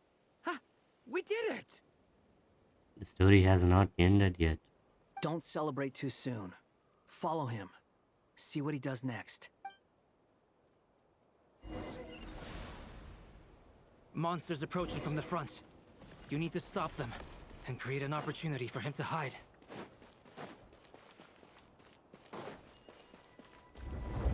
No! There's monsters monsters ahead!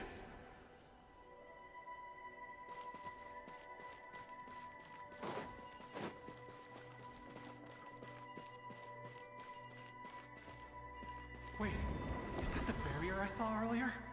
Why is it appearing now? It's as if someone's controlling it. The monsters are gone. Is it safe now?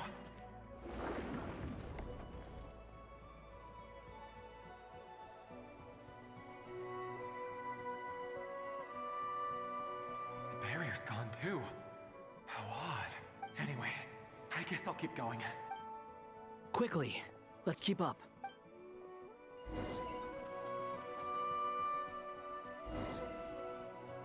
Wait, there was someone else here? Don't go any further. We've got anti-monster traps laid out everywhere. But my daughter must just be up ahead. I have to go. This way's blocked.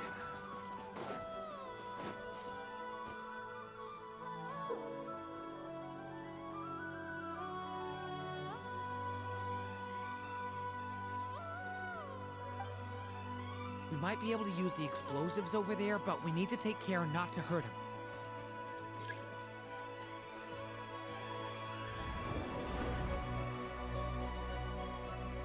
I'll use the barrier to keep him at a safe distance.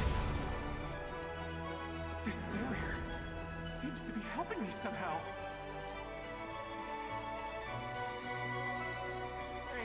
Hey, wake up! Good.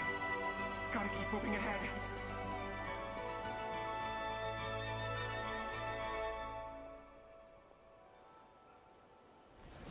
So many monsters! There's still a chance, Durin. Use the traps.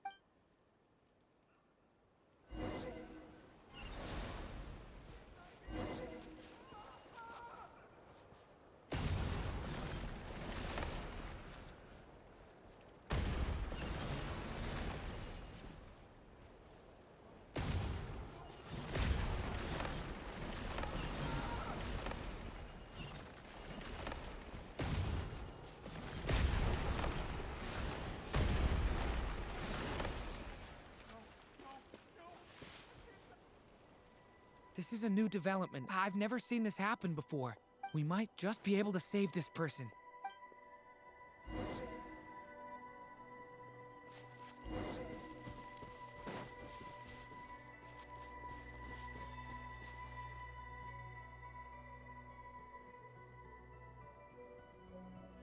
Hello there. Have you seen my daughter? Spargana's her name. She's carrying a large backpack. Get out while you still can, you fool. You won't find any survivors here. But I can't just leave her here. She must be so scared right now. Sorry. Wish I could help, but I haven't seen her. You'll just have to keep looking. Okay, thank you. If I do find her, I'll get her to shelter and come back for you. Don't bother. I've got nowhere left to go. What's that noise? Monster! No, if he goes inside, he'll be walking into a trap. Let's try this once more. This time, we have to stop him.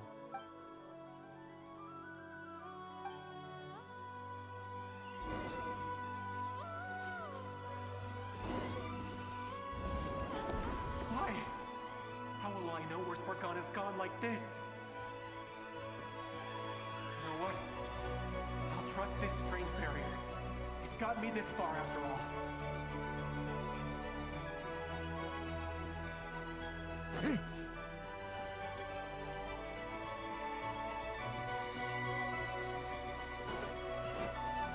What? Spargana, are you there?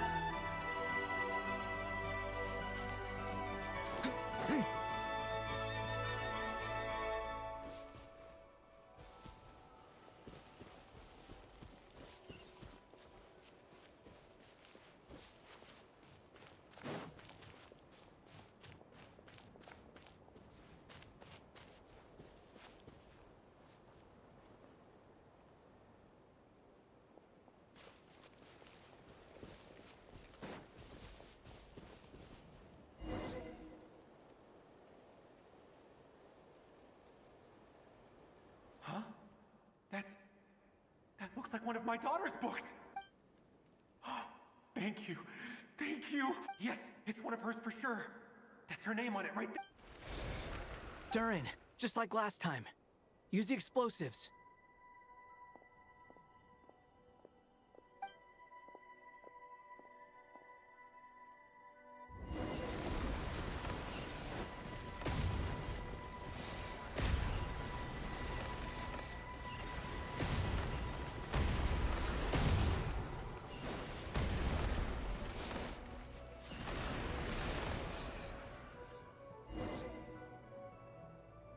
It won't work.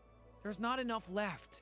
If he makes it in, he'll die. But then, this clue could be the key to him finding his daughter. It might not be the only one.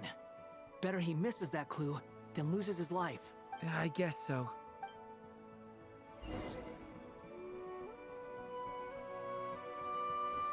Stop him, Durin. We can't let him get any further in. That's my daughter's book. She's passed this way. Why? Why won't you let me go in? I've searched and searched and searched. I no longer have anywhere else to go.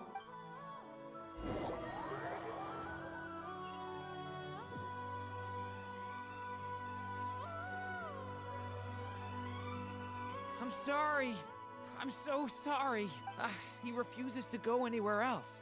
Whether he opens this door or not, all that awaits him now is...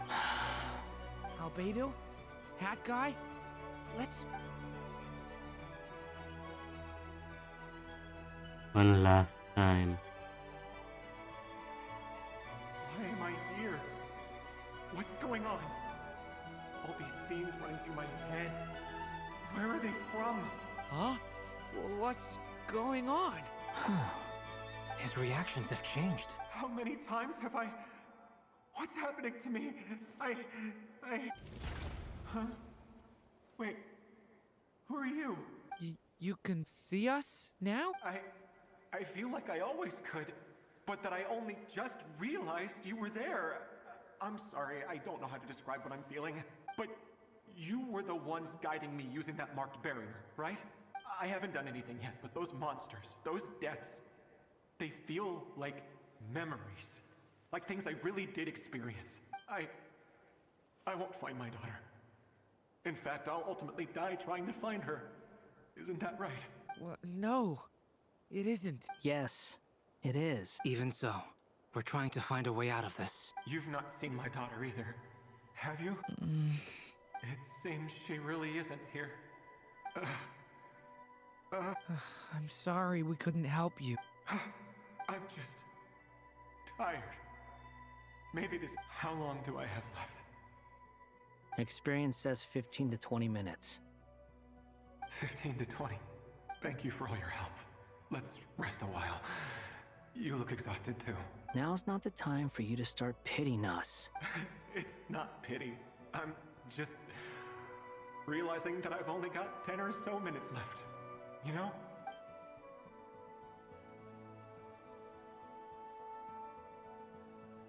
You say you're from Mondstadt, yes? A place with windmills, where people enjoy limitless freedom? And you're from Sumeru, where they've built an academy into a giant tree? Yes. It seems you've never heard of either place. Those names are unknown to me, I'm afraid. Yes. Have you heard of Hyperborea? I have, but I heard that it was destroyed in the distant past. I see.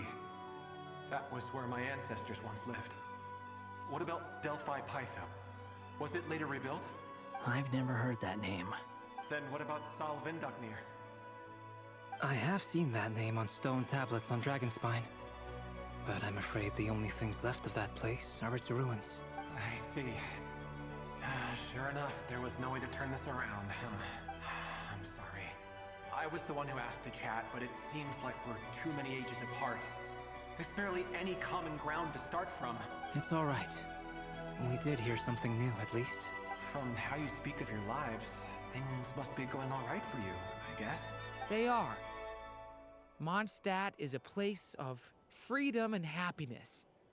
There's a lot of good people in the church and the Knights of Favonius, And even outsiders find that it's an easy place to feel at home. We have festivals a few times a year.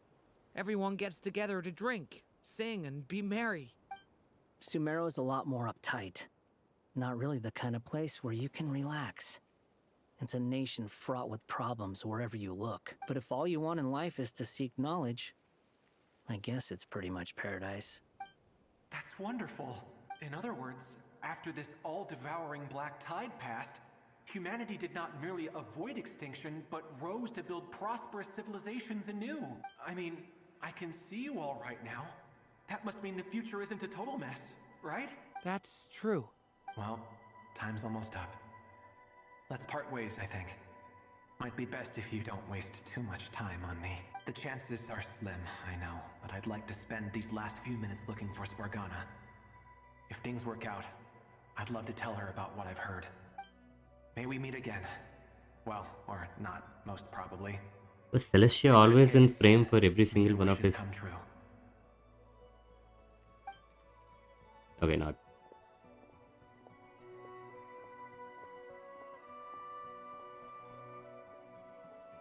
He's gone.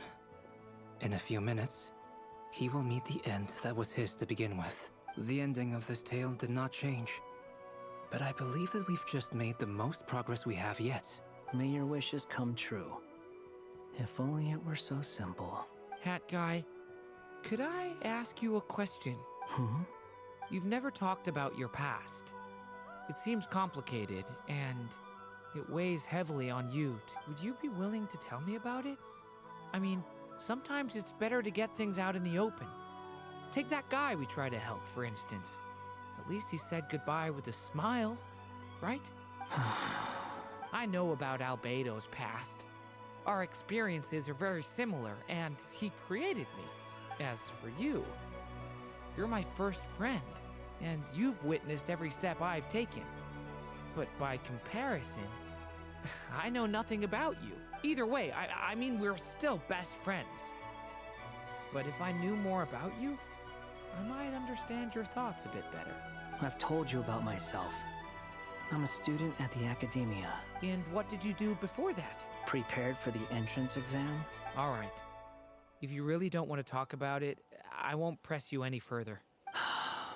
I was a puppet built from the branches of a white tree, using technology left behind by the Conrian schools of mechanical engineering. A white tree? You mean an Irminsul tree? Yes. A branch of Irminsul that was once connected to the main tree. So you had a human creator too? Yeah. But my creator abandoned me after deciding that I was a failure. After that,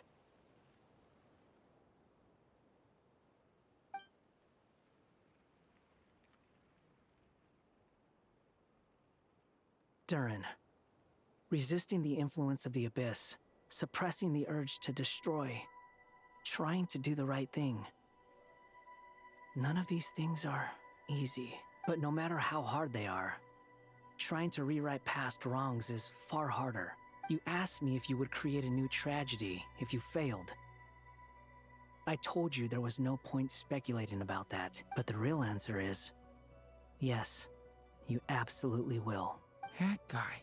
But at least you've got people here to help steer you away from the wrong path. So, just keep aiming towards the light.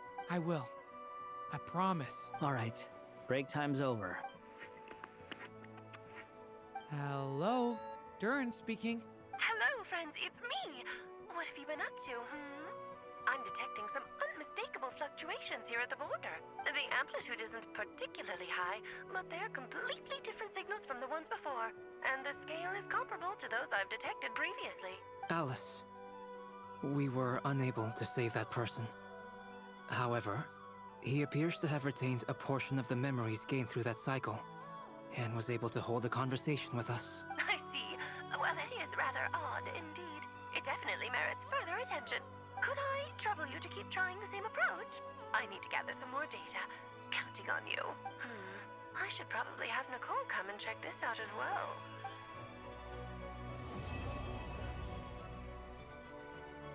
Ooh. I know it definitely, the music is making me feel different things.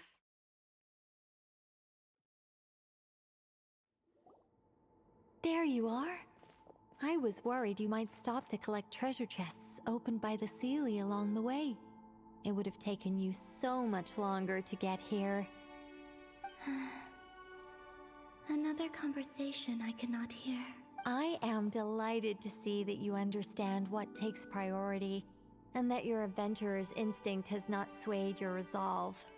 Really, I must applaud you for it. You should know. Ah, Paimon's head. Okay, I'll try and keep it short.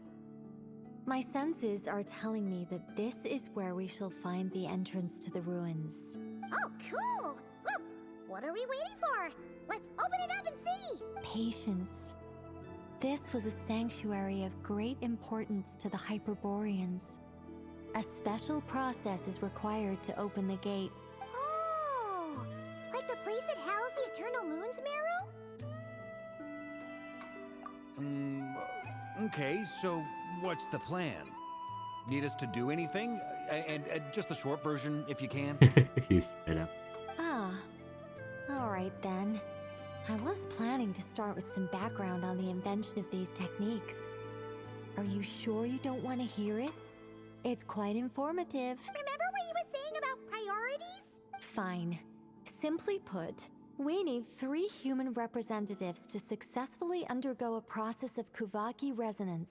Think of it as a test from the 3 moon goddesses to see if the entrants are qualified, with the most recognizable qualification being Kuvaki. Pretty sure Lauma would ace that test. Oh, wait. But we need 3 people. I also have no doubt that the Moon Chanter would be qualified. But we would need 2 other people with the same constitution. Therefore, the most feasible method is not so much to follow the rules, but to figure out how the test functions and find a workaround. I've done some research, and it turns out the mechanism is rather crude. We'll simply need humans to stand before it who have sufficient Kuvaki energy within them. I'm with you so far. How do we get the Kuvaki in them? The easiest way would be transfusion. Take some Kuvaki from Nodcry's soil, put it into the bloodstream, and get it circulating in the body. So we're going to cheat on the test? Precisely. There are other methods, but this is the simplest one. Cheating the system is much easier than trying to hide from it. Huh? Ah! Sorry? Does the idea of cheating upset you, Miss Lauma? No, that's not it. I suddenly had an idea. Ooh, what is it? It's about Moon Prayer Night. I figured out a way for Kuthar to join in the festivities. Huh? But as Paimon said, we need to have our priorities straight. Let's get back to the test. I'll follow up with Nefer on the festival arrangements. Oh, okay. Anyway, is this really the best method we have? A Kuvaki transfusion sounds dangerous. No matter how— If you think that's dangerous, wait till you hear the other methods. I'd be more than happy to go through them if you'd like. There are several— No need. No need, we're good. Let's go with this one. Very well. Kuvaki transfusion it is. Now, I should mention that the risks can be greater or lower depending on individual compatibility. It would be rash to simply infuse the Kuvaki and hope for the best. If the body rejects it, the reaction can be quite severe. The symptoms are similar to another condition that some people living here suffer from, known as congenital Kuvaki sensitivity. So, before we execute our plan, I will perform a simple test of my own to see who is compatible and who is not. Once that is done, we will have to complete the resonance process as rapidly as possible. The participants must remain stationary while the Kuvaki circulates and bonds with them, and they mustn't eat or drink anything. What? No eating or drinking? That's some hardcore fasting. They'll all be monks by the time they're through. 3 days. Oh, that's so long! And we still need to find 2 more people who are not just compatible, but also willing to volunteer. Fasting? What are they talking about? Really? Don't you want to think this through? Haha, count me in 2. 3 days without food? I can handle that. Miss Nicole has made it clear that this is the easiest way. The way I see it, there's nothing else to discuss. It's time to step up. Yeah, you're right. In that case, Paimon volunteers to be captain of logistics. She'll keep the fires lit and grab some spare clothes to keep you comfortable. Then we'll start with you first, traveler. Please step forward.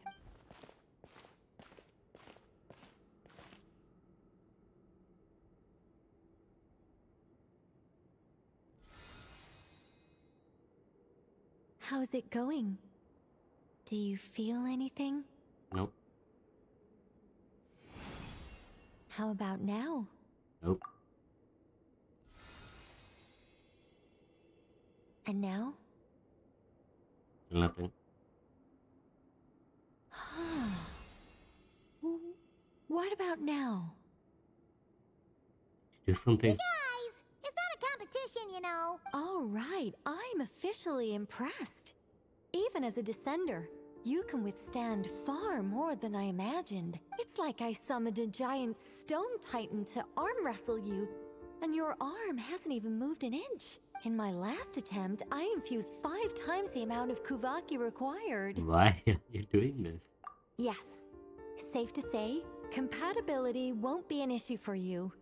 You're eligible to join. You're next, Mr. Varka. Please don't do fight. Sure, here goes nothing. All right, I'll start where we left off. 5 times No. the required Kuvaki dose. No. Whoa, whoa, whoa, hey, wait a minute. How's it going? No, not great.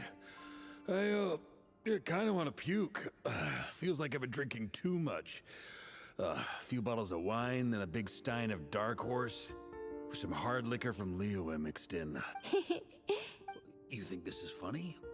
I just lost to a young lady in an arm wrestling contest. I'm never gonna live that down. My apologies.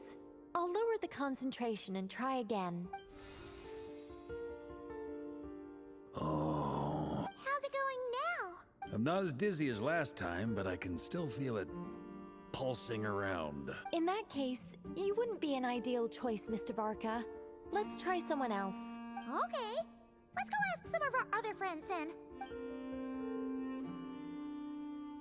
Anyone here?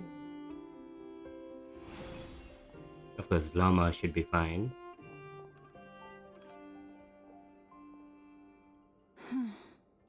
No surprises here, Miss Moonchanter. You're perfectly compatible. You may join. Of course, Nefer should be fine as well.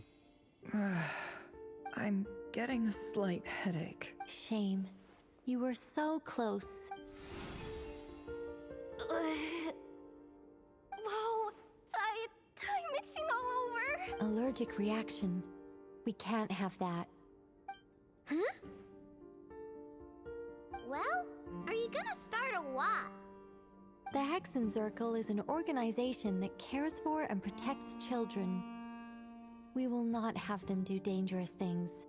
Not even tests. That's really cute. Inefa next? Yep. She'll probably qualify. Is something the matter? The candidates have to be human. I guess that rules me out too. Huh. Everyone except the Moonchanter got beaten. Guess I don't need to feel so bad after all. I mean, looks like this isn't gonna be as easy as we thought. Perhaps I could ask for volunteers among the Frost Moon Scions. I'll see about talking to some trusted Lightkeeper colleagues. Itlua springs to mind. In fact, I think we had some former Frost Moon Scions join our ranks recently. Can you give me the scientific explanation for how the test works? I can probably make some kind of test bot. Then we can just zip through Nasha Town, going up to people and pressing a button to check their status. Wouldn't that be way easier?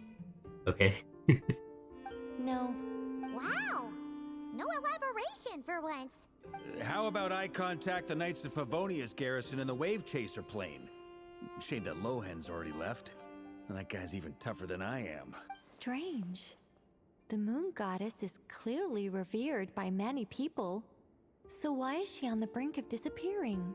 She mentioned that the world world has rejected her from the very beginning. And when we fought the Rakhir of Salnari, it seemed like she exhausted her power for our sake. Also, Paimon's not sure revered is the right word for how people feel about her. Gratitude, certainly. For my part, anyway. It's basic reciprocity. She helped us, so she deserves our help in return. Yeah. Even though she looked like she didn't care, she still saved a ton of people, including me. A review of the relevant data leads me to conclude that Miss Columbina is a good person. Yep, you bet! They really think so? I'm super surprised that Columbina isn't her actual name, though. I think it really suits her. It's light and graceful and... yeah, just a really pretty name. I know, right? Unfortunately, that's not our decision to make. Columbina. That was the code name the Fatui gave me. But it also came up in the song I heard when I was born. But... is that really all there is to it? What do I truly think of my own name? Is there anyone left who will still call me by that name?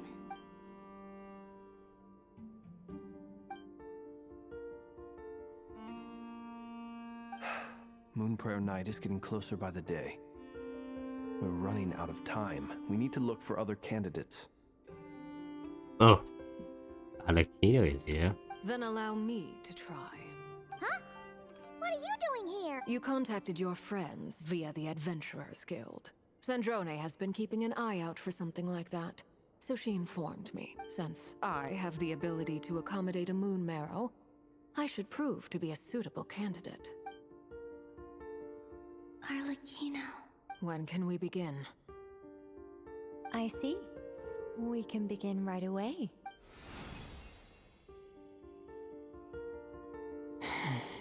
How was it? Did you feel any discomfort? Not at all. Then it seems we shan't need to look for additional candidates after all. Great! Cool. Alright, like Paimon said, the rest of us can take turns making sure the three of them stay warm and comfy. Then, my job is to take care of the caretakers. I will ensure everyone receives food and accommodation. No time to waste. I'm ready as well.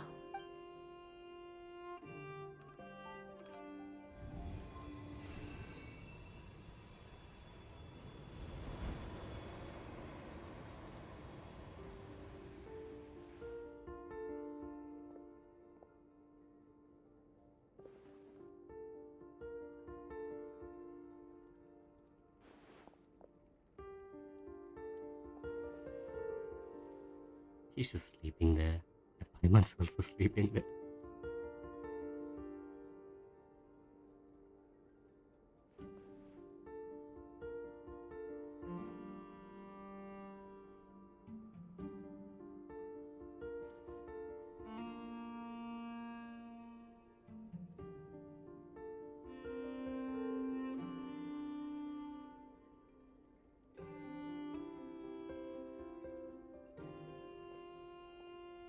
The work is done. The sacred scroll shut. The stars grow dim, the people silent. The white sun sets, the silver moon rises. O path to the temple, appear now before us.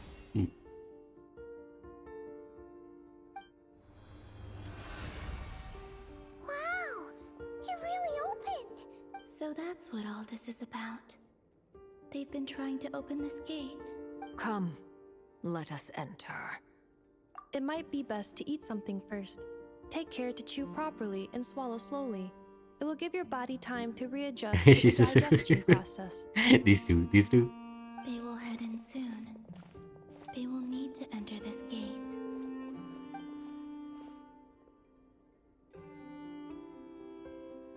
Huh? I cannot pass through. Is it because I have no physical body? It has been 3 days. My strength is all but completely faded. Can I really hold on until Moon Prayer Night?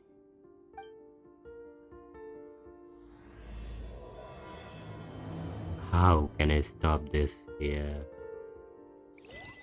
I wanted to take a break. But the quest just started on its own.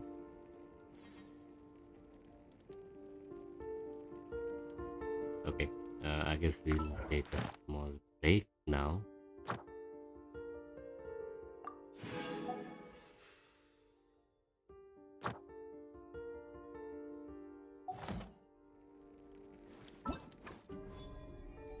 Interlude.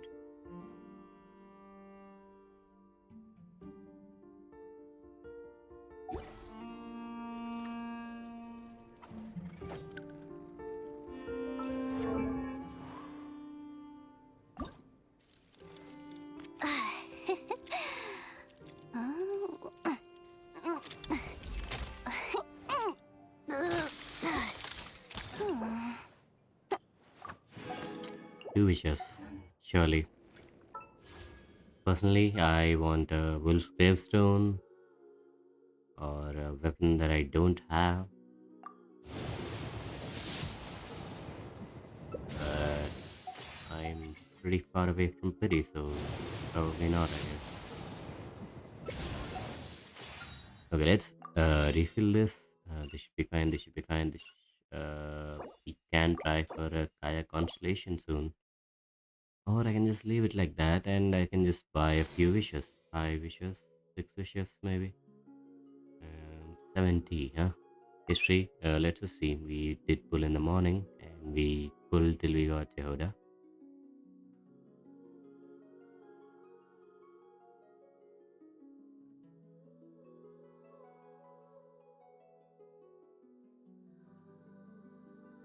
And the next one should be Flint's. Yep. So we are exactly at 70. 70 in both the number of wishes we have. Actually, we have a little bit more than 70. We have 71. And pity is at 70. So I think we have 2 5 stars worth of primos currently, and if we save, we should be able to get Columbina maybe next version for guarantee. And if we win a 50-50, we can definitely try for maybe one more potential character. I'll also need to attempt to get Inaspa and any other new characters that might come up. I don't know, I'll just take a small break now. I'll have some food and I'll be back. I'll see you guys again very, very soon for our stream. Really fun. The story is pretty interesting, pretty good. Pure epic cinema.